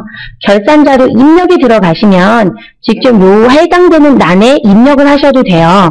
1월부터 12월에 들어가셔서 해당되는 란에 가셔서 나는 감가상각비 건물이 얼마이고 기계가 얼마이고 차량 운반가 얼마다라는 부분을 이쪽에 직접 넣으셔도 됩니다. 근데 지금 문제는 저희한테 손으로 직접 넣으라는 게 아니라 지금 현재 월별 감가상각비 계산란 메뉴가 있어요. 그 메뉴를 통해서 결산자료 입력에 자동 반영해달라는 얘기입니다. 그러면 결산자료 입력을 먼저 들어오시는 게 아니시니까 우리 메뉴 종료해 주시고요. 어디 먼저 가자. 자, 고정자산 등록이라고 하는 메뉴에 하위 메뉴에 가시면 월별 감가상각비 계산이 있습니다. 자, 이 자리 들어가시고요. 자, 들어가셔서 우리 결산보고일은 몇 월이다? 12월이시죠? 12월을 넣어줍니다. 그리고 우리는 공장과 사무실을 모두 다 가지고 오셔야 되니까 어떻게 하자? 전체를 선택해 주시면 되겠습니다. 자, 전체 선택하시면 이렇게 들어오시고요. 그리고 이렇게 자료 들어온 부분 중에 중간에 빨간 자료가 있다. 근데 여기에 삼각비가 하나도 뜨지 않죠. 네, 이 부분이 뭐냐면 우리 양도자산이 있으시면 안 나오실 수 있어요. 그러니까 이런 부분들은 여러분 고민 안 하셔도 되세요. 이거는 출제자들이 자료 입력한 부분에 맞춰서 여러분들 주어진 자료이시니까. 그러면 지금 본사 건물에 대한 상각금액이 얼마? 우리 봤더니 1,403만 원. 그리고 EF 소나타라고 하는 거 금액들 나와져 있는 부분들 있으시면 이렇게 금액들, 그쵸? EF도 있고 SM5도 있으시고 냉난방기도 있고 다 있으시죠? 그럼 이렇게 제외된 부분은 우리 고정자산 등록이란 메뉴가 있어요. 이 고정자산 등록에 백데이터를 모두 다 등록해놨고요. 여러분들한테는 뭘 하자? 발음이 좀 꼬였습니다. 자, 월별 감가상각비 계산이라는 메뉴를 통해서 결산은 수익이 달라 이익이신 거예요. 그러니까 여러분 반드시 이 메뉴 들어가셔야 되겠죠. 그럼 들어오셨으면 지금 결산 보고 아까 설명드렸고, 그리고 경비 구분은 전체로. 자, 여기까지 다 끝났으면 반드시 뭘 해주시냐면 상단에 저장키를 눌러주셔야 됩니다.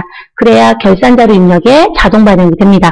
그래서 저장을 눌러주시면 데이터가 저장되었습니다 라고 나오시죠. 네, 그래서 우리 확인 눌러주시고요. 이 메뉴 종료합니다. 자, 종료하시고 두 번째로 들어가신 게 무슨 부분이다?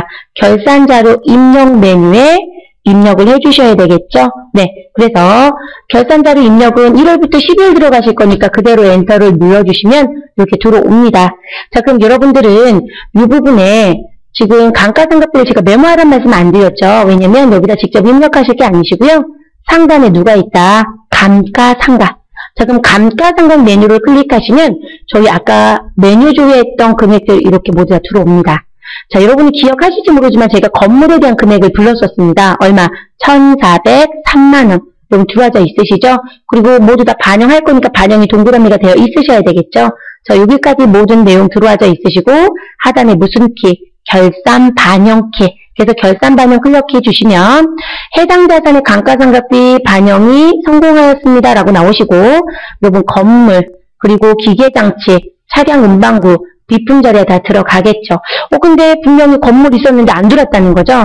그런데 우리는 감가상각비는 제조 원가와 관련된 매출 원가난도 있고요. 그리고 판매비와 관리비하고 관련된 부분도 있으시죠. 그럼 판매비와 일반 관리비 쭉 내려오시면 우리 건물 아까 나와져 있는 1,403만 원은 사무실 거였다는 얘기죠. 그래서 이 자리에 들어옵니다. 그래서 관련된 해당 위치에 정확하게 반영이 되시니까 그럼 반영된 부분 확인해 주시고요.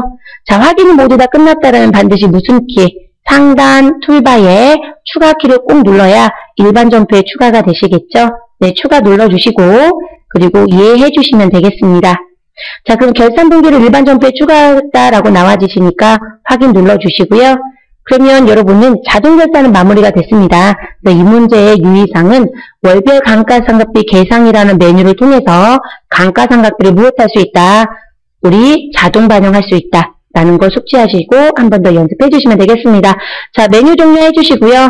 그리고 정확하게 결산 반영되셨는지 확인하고자 하신 분들은 일반 점표 입력에 들어가셔서 12월 31일자로 조회하시면 이렇게 결차 결대로 들어와져 있는 거 확인하실 수 있으시죠? 네, 정확하게 결산 점표 반영되셨네요. 네, 그러면 그 다음 문제를 들어가도록 하겠습니다. 메뉴 종료해 주시고요. 자, 마지막 문제입니다. 마지막 문제는 인사급여 쪽이시죠? 네, 문제 4번 인사급여 100점은 30점이시고요. 자, 인사급여 관련 실무 프로세스 수행하시오라고 되어 있습니다. 자, 들어가도록 하겠습니다. 자, 실무 프로세스 1번은 사원 등록 관련된 문제이시고요.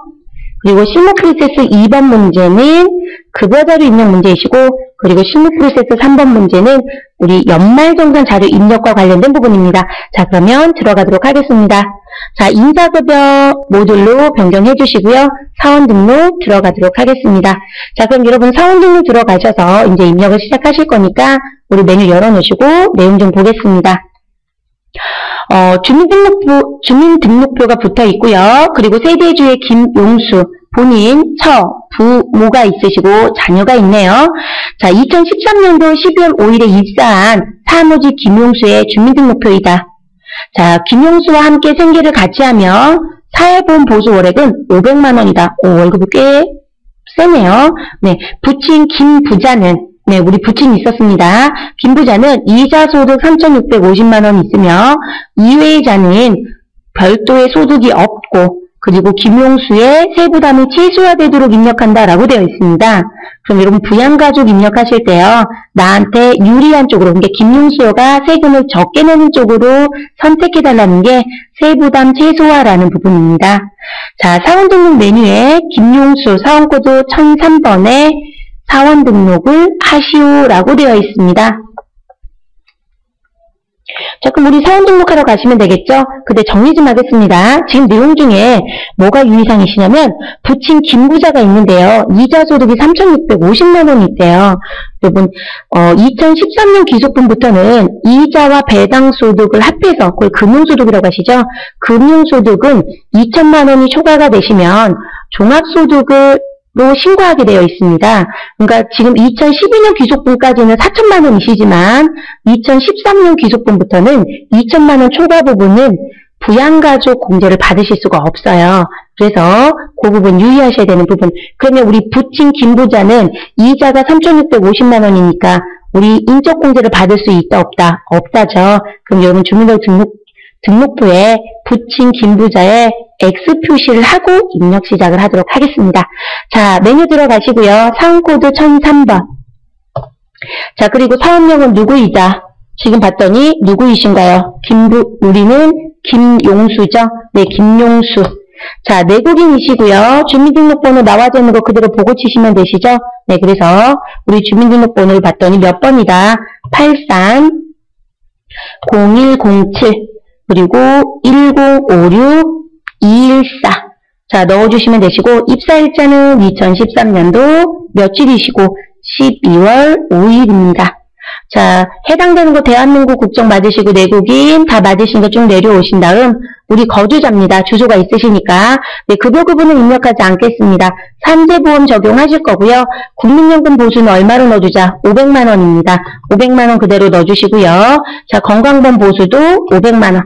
그래서 여러분 500만 원 넣어주시면 되시고, 자, 우리 증번호는 생략하겠습니다. 고용보험 보수월에 500만 원 넣어주십시오. 자, 그리고 고용보험 당연히 적용해야죠. 대표자 아니시니까 장기유형 보험료 적용해 주시면 되시고요. 그리고 생산직 여부는 뭐로 가자? 사무직이시니까 부입니다. 국외근로 잇따른 표기 없으시니까 부로 가주시면 되시고, 자, 주소 자리 가셔서 F2번 누르시고요. 네, 주소가 부천시 오정구 내동이네요. 내동 치시면 자, 내동이 이렇게 많습니다. 그럼 여러분은 이 부분을 스크롤을 내리시거나 페이지 다운 누르셔서 우리는 누굴 찾자? 반드시 해당되는 거. 자, 그러면 경기도 부천시 우리 오정구 내동. 자, 번지수는 몇 번지로 표기가 되어 있으시냐면 지금 보았더니 345번지. 네, 선택해 주시면 되시고요. 나머지 주소 넣어주셔야 되겠죠. 345. 그리고 이루미아 아파트예요. 네, 그래서 이루미아 아파트라고 넣어주시고, 우리 303호네요. 네, 303호. 자, 퇴사일자나 2월 여부는 그대로 놔두시면 되겠습니다. 자, 근데 부양가족 명단 넣으셔야 되니까 내려옵니다. 근데 본인에 대한 부분은 특이사항 없으시니까요. 선택하실 건 없으시고, 우리 누구에 대해서 나머지 부양가족. 자, 우리 배우자 감미연은 들어가실 수 있으시죠? 그래서 배우자 감미연을 넣어주시면 되겠습니다. 우리는 3번 배우자이시고, 그대로 넘어가셔서 성명에 누라고 넣어주시고, 감미연. 자, 그리고 주민번호는 몇 번이시고 860202 그리고 222 치시고 끝에 2를 넣어주시면 되겠습니다. 자, 그 다음 존속을 들어가실 건데요. 자, 지금 직계 존속이시고 배우자가 아니라 소득자이시니까 1번. 자, 그리고 우리 부치는 공제 못 받습니다. 입력을 하고자 하시는 분들은 반드시 부를 넣습니다. 오늘 대부분들 이렇게 부를 넣으면 왜 여기 부를 넣느냐라고 물어보시는데요. 부는 의료비에 대한 부분들이 있었다라면 김용수가 공제 받으셔도 되거든요. 그래서 이제 그런 부분들이 있을 수 있으시니까 부로 들어가시면 되시고, 자, 그리고 성명은 누구이시고 김부자. 자, 주민번호 나와져 있으시죠? 네, 주민번호는 361010 그리고 28919. 자, 그 다음 이제 누가 있으신가요? 서분녀, 모친이죠? 네, 1번 직계존속 선택해 주시고요. 지금 내용 봤더니 46년생이세요. 46년생은 누가 봐도 60세 이상. 그리고 지금 현재, 부친의 배우자니까 부친을 받지 않느냐라고 물어보시는데 지금 본인 김용수가 유리한 쪽으로 다 해달라고 했잖아요. 그렇기 때문에 존속도 공제받는 게 낫겠죠. 그래서 우리는 이분녀 넣어주시고요. 이분녀가 아니라 서분녀입니다. 자, 그리고 주민번호 나와져 있는 거 그대로 넣어주시면 되시겠죠. 460901 그리고 2122786입니다. 자, 마지막으로 금년도에 출생했네요. 네, 자녀이죠. 자녀는 4번. 그리고 20세 이하 맞으시고, 자, 그대로 넘어가셔서 성명에 가셔서 김승환. 자, 주민등록번호는 130701. 그리고 30이라고 되어 있네요. 3012888. 자, 그럼 이렇게 나오는 메시지는 무슨 부분이시냐면 우리 20세 이하 자녀가 있으시면 2명 이상부터 다자녀 추가 공제가 되시죠. 그런데 그 부분에 20세 이하가 있으면 확인키를 눌렀을 때 이 자리가 체크가 됩니다. 근데 이 체크된 부분이 체크되어 있다 하더라도 2명이 넘어가지 않으신다라면 2명 이상이 되지 않는다라면 우리가 연말정산에서는 영향을 받지 않는다는 부분이에요. 그래서 이 부분을 구태여 해지하지 않으셔도 괜찮으시니까 그대로 두시면 되겠습니다. 자, 그래서 지금 2013년도 12월 5일에 입사한 김용수는 지금 현재 존속인 아버지는 금융소득이 2천만 원이 초과되기 때문에 공제 대상에 들어오실 수 없으시고요. 그리고 나머지 부분은 다 공제받을 수 있습니다. 단지 김승환은 금년도에 출생했기 때문에 자녀 양육공제, 6세 이하 자녀 양육공제와 그리고 출산 입양공제가 반드시 공제 대상에 체크가 되어 있으셔야 된다는 거 다시 한번 말씀드리지만 다자녀는 해지를 하시든 체크를 하시든 이 부분은 채점 기준에는 아무런 영향을 주지 않습니다. 자, 그러시면 이제 사원 등록은 마무리가 되셨으니까 저희는 이제 급여자료 입력과 관련된 실무 프로세스 2번을 들어가도록 하겠습니다. 메뉴 종료해 주시고요. 자, 문제 보겠습니다. 자료 하수만의 8월 급여자료. 자, 기본급 200만원, 국외근로수당 100만원, 직책수당 30, 부양수당 20만원, 국민건강 장기요양 고용보험료 나와져 있으시고요. 자, 자료 설명 보겠습니다. 영업부 부장 하수만의 급여자료이다. 1번 급여 지급일은 차월 10일이다. 여러분 차월이면 8월달 급여이시면 몇 월에 지급한다? 9월 10일. 자, 하수만의 입사 직후 중국지사로 2년간 파견되어 국외근로가 발생되었다. 여러분 별도의 특별한 사항이 없으시면 우리는 이 사람은 무슨 직? 일반 국외근로로 봐주시면 되겠고요. 자, 세 번째, 사회보험은 주어진 자료를 납부하는 것으로 한다라고 되어 있습니다. 그래서 이대로 정리해 주시고, 자, 평가 문제, 사원 등록사항을 수정하시오. 급여자료 입력 메뉴에 수당 등록을 하시오. 자, 세 번째, 8월분 급여자료를 입력하고 원천징수 이행상황 신고서를 작성하시오라고 되어 있습니다. 그럼 여러분은 순차적으로 정리해 주셔야 되겠죠? 자, 그런데 사원등록상 수정하라고 되어 있잖아요. 이건 왜 그러시냐면 지금 하수만이 입사 직후 이게 2년간 파견이 됐어요. 그럼 국외근로가 발생이 되죠? 자, 국외근로 소득은 사원 등록에서 먼저 설정을 하고 들어오셔야 됩니다. 비과세 부분 때문에요. 자, 그럼 사원 등록에 들어가셔서 하수만에 갔더니 지금 16번 국외근로 적용 여부가 뭐로 되어 있다. 지금 현재 보시면 부로 되어 있어요, 여러분. 그쵸? 그런데 지금 국외근로가 발생되면 일반직에 해당되지는 업종이라면 100만원 비과세, 그리고 배를 타는 선원, 원양 어선의 선원과 그리고 해외 건설 근로자는 300만원 비과세입니다. 그러니까 지금 현재 이 사람은 국외근로가 발생이 됐으니까 반드시 16번 국외근로 적용 여부를 1번 비과세 100만원으로 선택을 해주셔야 됩니다. 그래서 요거 해주셔야 되시고요. 그래서 요거 선택하고 나옵니다. 자, 그럼 여기까지 정리가 되셨으니까 사원 등록 마무리 해주시고요. 자, 그리고 이제 급여자료 입력에 들어갑니다. 자, 급여자료 입력 들어가 주시고, 자, 이 문제는 지금 수당 등록에 대한 부분도 해달라고 했으니까요. 들어오시면 우리 누구부터 하자? 수당 공제부터 먼저 사용합니다. 자, 수당 등록에 갔더니 기본급하고 상여밖에 없습니다. 나머지 등록해 주셔야 되겠죠? 그럼 우리는 이 부분에 뭐라고 넣어주자? 국외근로 수당이라고 넣어주시고요. 국외근로라고 치셔도 되고 수당까지 치셔도 괜찮습니다. 그래서 우리는 국외근로 라는 부분이 있으시고, 자, 들어가 주시고, 그리고 무엇으로? 우리 비과세입니다. 비과세. 자, 그런데 100만원 비과세는 반드시 몇 번을 선택한다? 9번. 그리고 300만원 비과세는 선형과 해외건설 근로자는 몇 번? 10번. 근데 우리는 100만원 비과세니까 9번을 선택합니다. 그리고 확인 눌러주시면 되시고요. 월정급여는 그대로 체크되는 건 맞으시고요. 자, 그 다음에 들어오시는 부분은 무슨 부분이 있으신가요? 네, 직책수당과 부양수당이 있네요. 자, 그럼 여러분은 직책수당은 우리 과세입니다. 그대로 선택해 주시고 넘어가시고, 그리고 부양수당이 있습니다. 부양가족 있으면 또는 뭔가 내용 때문에 주는 거겠죠? 부양수당, 과세다, 비과세다, 과세입니다. 자, 그대로 넣어주시면 되시고요. 자, 그러면 여러분은 이 국외근로는 비과세 9번 선택해 주셔야 된다는 거, 그리고 직책과 부양수당을 과세로 입력해 주시면 되겠습니다. 자, 여기까지 입력 다 되셨으면 우린 무슨 키? 하단에 확인. 자, 눌러주시고 몇 월 자료? 8월달 급여. 그러면 8월을 입력합니다.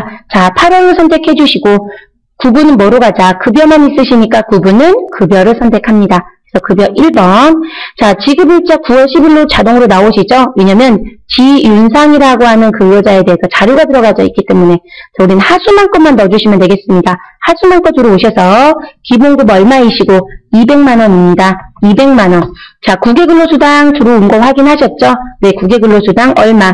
100만원 넣어주시고, 자, 직책수당은 30만원입니다. 30만원 반드시 넣어주시고, 부양수당은 얼마이시고, 부양수당 20만원이네요. 네, 20만원 넣어주시면 되겠습니다. 자, 국민연금 주어진 자료대로 정확하게 들어와져 있는지 확인합니다. 112,500원, 건강보험료 100,3,070원, 그리고 장기요양 6,750원, 고용보험 13,750원 정확하게 들어왔습니다. 그래서 여기까지 입력해 주시면 되시고요. 자, 그럼 우리 급여자료에 수당 등록하셔서 급여자료 입력까지 마무리되셨죠? 네, 마무리되셨고, 이제 마지막으로 뭘 해달라? 원천징수 이행상황 신고서를 작성해달라고 했습니다. 자, 그러면 급여자료 입력을 메뉴 종료해 주시고요. 우리 근로소득관리에 원천징수 이행상황 신고서를 들어갑니다. 자, 들어가셔서 이게 뭐가 유의사항이시냐면, 지금 보시면 몇 월달 급여를 8월달 급여를, 그럼 8월달 급여를 뭐라고 표현하고? 귀속. 자, 그럼 여러분은 귀속이라고 되어 있는 이 귀속 기간을 언제? 8월부터 몇 월로? 8월로 입력을 합니다. 자, 그런데 여러분 지금 8월달 급여를 지급을 언제 했나요? 9월 10일. 그러면 지급 기간은 8월이 아니라 2013년도 몇 월로 입력한다? 9월로 입력해 주셔야 되겠죠? 자, 여러분이 이 부분에서 실수하실 게 뭐냐면, 귀속도 8월, 지급도 8월로 입력하시면 이 데이터가 조회가 안 되세요. 그래서 반드시 귀속과 무엇을? 지급기간을 확인하셔야 된다는 거. 그래서 귀속을 8월, 지급을 9월로 조회하시면 인원은 2명, 총 지급액 750만원, 소득세 27만 3,390원이 반영이 됩니다. 자, 여기까지 마무리되셨다면 반드시 저장해 주시고, 예 눌러주시고, 메뉴 종료해 주시면 되겠습니다. 그래서 두 번째 문제는 원천징수 이행상황 신고서를 출제했다는 이유는 지급기간에 대한 부분, 입력을 정확하게 하실 수 있는지에 대한 부분 때문에 냈다고 보시면 되겠습니다. 자, 메뉴 종료하시고 이제 마지막 실무 프로세스 가겠습니다. 연말정산 자료 입력. 자, 첫 번째 1번 보시면 자료 1, G윤상의 부양가족 등록 현황은 다음과 같다. 자료 2, G윤상 사원의 국세청 간소화 서비스 및 기타 증빙 자료는 다음과 같다. 그래서 지금 보험료, 의료비, 교육비, 주택자금과 관련된 이자 상환, 기부금 영수증, 신용카드 등으로 구속되어 있습니다. 자, 이렇게 나와져 있는 부분에 여러분이 확인하실 건 자료 설명을 정확하게 보고 가시라는 거. 자, 자료 설명 보겠습니다. 사무직 G윤상의 연말정산을 위한 국세청 제공 자료 및 기타 증빙 자료이다. 사원 등록의 부양가족 현황은 사전에 입력되어 있다. 그러면 자료 1에 준 사원 등록 현황은 손을 않으셔도 된다는 거죠. 네, 그래서 본인, 배우자, 직계 존속, 그리고 비속이 있으신데 여기서 유의사항은 배우자라는 부분에 가서 보시면요. 배우자가 이 아름이 있는데 지금 현재 기본공제가 불우되어 있습니다. 자, 그럼 이유가 있겠죠? 내용 좀 보겠습니다. 자, 두 번째 내용. 부양가족은 G윤상과 함께 현재 생계를 하고 있답니다. 자, 세 번째, G윤상은 무주택자 무주택 세대주로서 국민주택 취득 시점의 기준 시가는 3억 원 이하이다 라고 합니다. 그러면 주택자금과 관련된 문제가 출제가 됐다는 거죠. 네, 그래서 지금 무주택자이고 세대주이며 주택 취득 시점의 기준 시가 3억 원이면 우리 무슨 부분이 있을 것이다. 장기주택 저당 차입금 이자 상환이 있을 거예요. 네, 법률권 충족했다고 보셔도 되겠네요. 자, 네 번째, 배우자 이R은 근로소득자로 해당 연도 총급여액 2,400만 원이다. 자, 여러분 총급여액은 비과세 소득을 뺀 부분이시죠. 네, 총급여가 500만 원까지는 부양가족으로 들어오셔서 인적공제, 물적공제 모두 다 받으실 수 있지만 500만 원이 초과가 되시면 공제 대상에 들어오실 수 없습니다. 대신에 이 이R이 사용한 의료비가 있었다라면 의료비에 대한 지출을 누가 했다라면 지윤상이 했다라면 공제는 받으실 수 있습니다. 그런 문제가 섞여 있는지 이제 확인하겠습니다. 자, 다섯 번째. 지마음 교육비에는 우리 지마음은 누구이시냐면 직계비속 자녀예요. 교육비에는 어린이집 방과후 수업료와 급식비 67만 원이 포함되어 있다.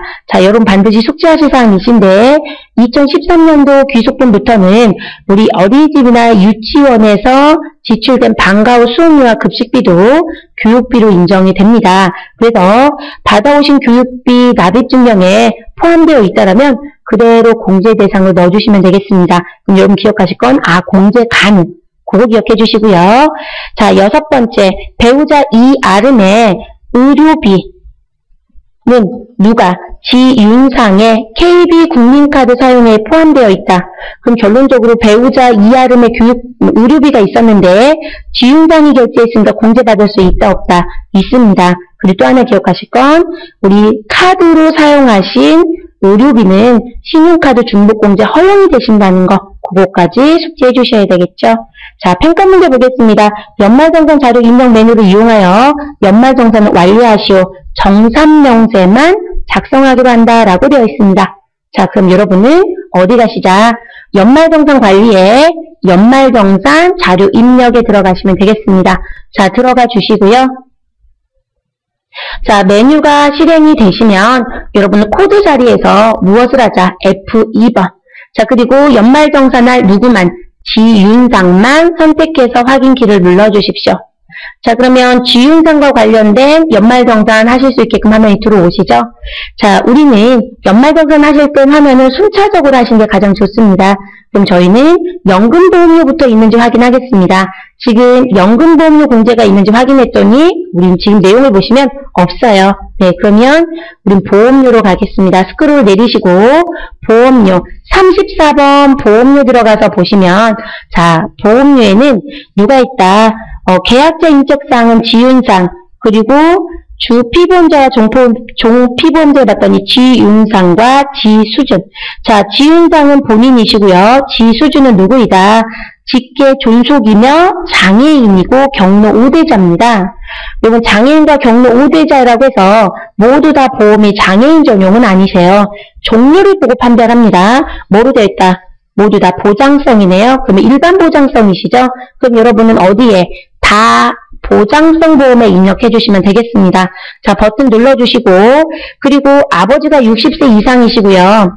지금 기본공제가 된다는 얘기는 소득이 없으신 거니까 보험료에 대한 부분은 본인이 공제받아도 되겠죠. 그럼 보장성 보험에 지윤상 80, 지수준 96만원, 그래서 176만원을 입력해 주시면 되겠습니다. 176만원 입력합니다. 자, 엔터. 자, 그러면 176만원에 우리 공제받을 수 있는 건 얼마? 한도가 100이죠? 네, 그래서 100만원 들어오신 거고요. 자, 그 다음 자료 보겠습니다. 자, 그 다음은 의료비. 자, 의료비는 지금 환자 인적사항 봤더니 지수준. 자, 지수준은 60세 이상의 장애인이고 경로 5대예요. 43년생이시거든요. 그러면 이는 뭐로 들어갈 수 있다? 장애인 의료비로 들어갈 수도 있고, 그리고 우리 무슨 부분? 65세 이상 의료비로 들어가실 수도 있어요. 그러면 여러분 중복공제는 안 되시는 거고요. 장애인과 65세 의료비가 같이 해당이 되더라. 입력하는 난이. 그렇다면 한쪽에만 넣어주시면 되겠습니다. 저는 65세 의료비 쪽으로 넣고 마무리하겠습니다.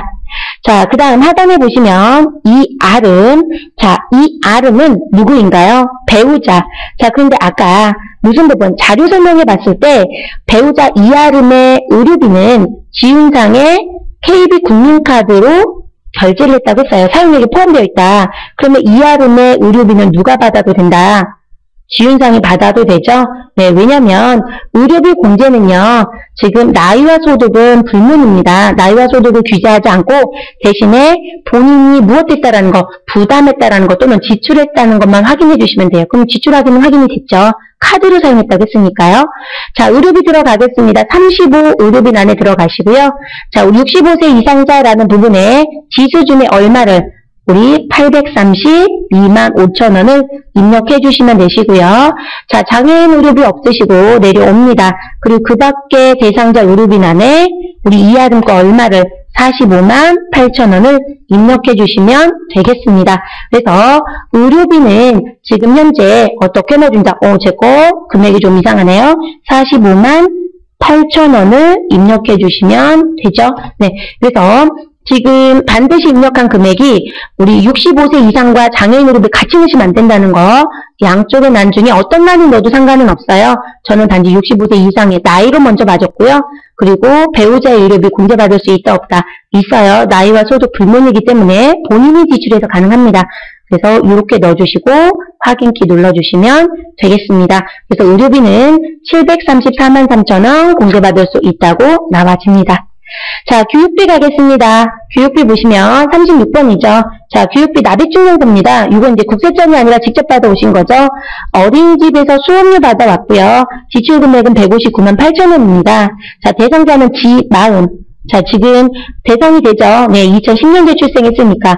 그런데 아까 내용 보시면 뭐가 있었냐면 자료 설명에 지마음 교육비에는 어린이집 방과 후 수업료와 급식비가 포함되어 있어요. 67만원. 자, 우리 2013년 귀속분부터는 그 부분도 공제 대상이다? 아니다. 공제 대상이에요. 그래서 반드시 공제 대상에 포함해 주시면 되겠습니다. 그러면 우리 교육비는 이 부분밖에 없으시니까 36번 교육비 눌러주시고요. 자, 우리는 취약전 아동이죠. 네, 지마음은 지금 2010년 출생이시니까 3살이에요. 그럼 취약전 아동의 몇 명? 1명. 자, 1명 넣어주시고 금액은 얼마이다? 159만 8천원을 넣어주시면 되겠습니다. 그래서 확인키 눌러주시면 159만 8천원 지출 공제 대상 들어옵니다. 자, 여기까지 확인되셨으면 확인키 눌러주시고 마무리 해주시면 되겠습니다. 자, 그래서 교육비까지 마무리 되셨고요. 이제 주택자금 부분이 있으시네요. 자, 주택자금 보시면 장기주택 저당차액금 이자 상환이라고 되어 있고요. 이번 장기주택 저당차액금 이자 상환이란 부분은 본인이 주택을 마련하는데 담보로 제공하고 대출받아서 집을 샀다는 얘기세요. 그럼 여러분 확인하실 건 주택을 구입하는 시점에 일단 세대주이며 무주택자였는지 아까 조건을 봤더니 지윤상은 무주택 세대주로서 국민주택 취득 시점의 기준시가는 얼마? 3억 원 이하다라고 되어 있어요. 자, 그러면 국민주택을 취득했고 기준시가 3억 원 이하이시면 우리 공제 대상 요건 충족했다 안 했다? 충족했습니다. 자, 그래서 지금 현재 지윤상이 차입한 부분을 들어와져 있으시고 장기주택 저당차익금 이자 상환 부담 내용을 봤더니 신한은행에서 주택 구입 목적으로 대출받았고 그리고 최초 차입 일자는 12년도 최종 상환 예정일은 언제이시고 예정일은 우리 2031년 그래서 20년 동안 상환 기간이고요. 원래 15년 이상이면 되시죠? 20년이시고 비거치식 여러분 거치와 비거치는 아시죠? 네, 거치식이라는 건 일정 기간 동안 이자만 내다가 상환하는 거고요. 비거치식은 처음부터 이자와 원금을 내시는 거 그래서 비거치식이시고요. 그리고 이제 비거치식이거나 또는 고정이시면 입력하는 난이 달라집니다. 그리고 소득공제 대상 금액은 813만 6천원이 나와 있습니다. 자, 그러면 여러분은 37번 주택자금에 2012년 이후 차입이죠. 자, 그리고 얘는 고정금리와 비거치 부분을 넣어야 되기 때문에 고정금리란 난을 클릭합니다. 그러면 고정금리 또는이란 표현이에요. 이게요. 또는 비거치 상환. 자, 이 난에 얼마를 넣어주자? 우리 813만 6천원을 입력하시면 되겠습니다. 자, 그래서 이렇게 입력하시고 그리고 무슨 키? 확인. 자, 그럼 주택자금도 입력되신 거 그대로 들어옵니다. 네, 왜냐면 한도가 1,500까지입니다. 그래서 813만 6천 원이 모두 다 들어옵니다. 자, 그 다음 이제 기부금 가겠습니다. 기부금 보시면 지금 기부금은 기부자가 지윤상입니다. 그럼 본인이죠. 네, 본인이시면 뭐 특별히 우리가 신경 쓸 건 없고요. 공제금액을 그대로 넣어주시면 되실 거고, 그리고 지금 봤더니 기부단체가 어디이다. 종교단체이고, 원문자 4번 기부내용 보시면 종교단체 코드 41번 나와 있죠. 이렇게 본인 건 냈을 땐 여러분 아무런 의심하지 마시고 그대로 들어가시면 되겠습니다. 그래서 38번 기부금에 버튼 누르셔서 우린 종교단체는 지정기부금이시죠. 그래서 지정기부금, 종교단체 기부금란에 얼마를 480만 원을 입력해 주시면 되겠습니다. 저 이런 문제 나오신 게 더 편하시죠. 그래서 공제대상 금액은 351만 원이 나와집니다. 자, 여기까지 입력되셨다라면 확인키 눌러주시고 마무리해 주시면 되겠습니다. 자, 이제 마지막 신용카드입니다. 자, 신용카드를 봤더니요. 지금 사용자 인적상에 봤더니 지윤상이 사용한 게 있고, 그리고 이아름이 사용한 게 있습니다. 그리고 이아름은 배우자예요. 근데 배우자는 현재 기본공제가 안 되죠. 자, 왜냐면 배우자 이아름은 근로소득자로 해당 연도 총급여가 얼마가 있다? 2,400. 그럼 이아름이 다니고 있는 직장에서 연말정산을 하실 겁니다. 그래서 신용카드 사용에 대한 부분은 이아름이 다니고 있는 직장에서 연말정산을 공제받으셔야 해요. 그렇기 때문에 신용카드는 공제받을 수 없습니다. 자, 이 부분은 세법의 요칙을 말씀을 드리면 신용카드 공제는 형제자매는 무조건 배제이시고요.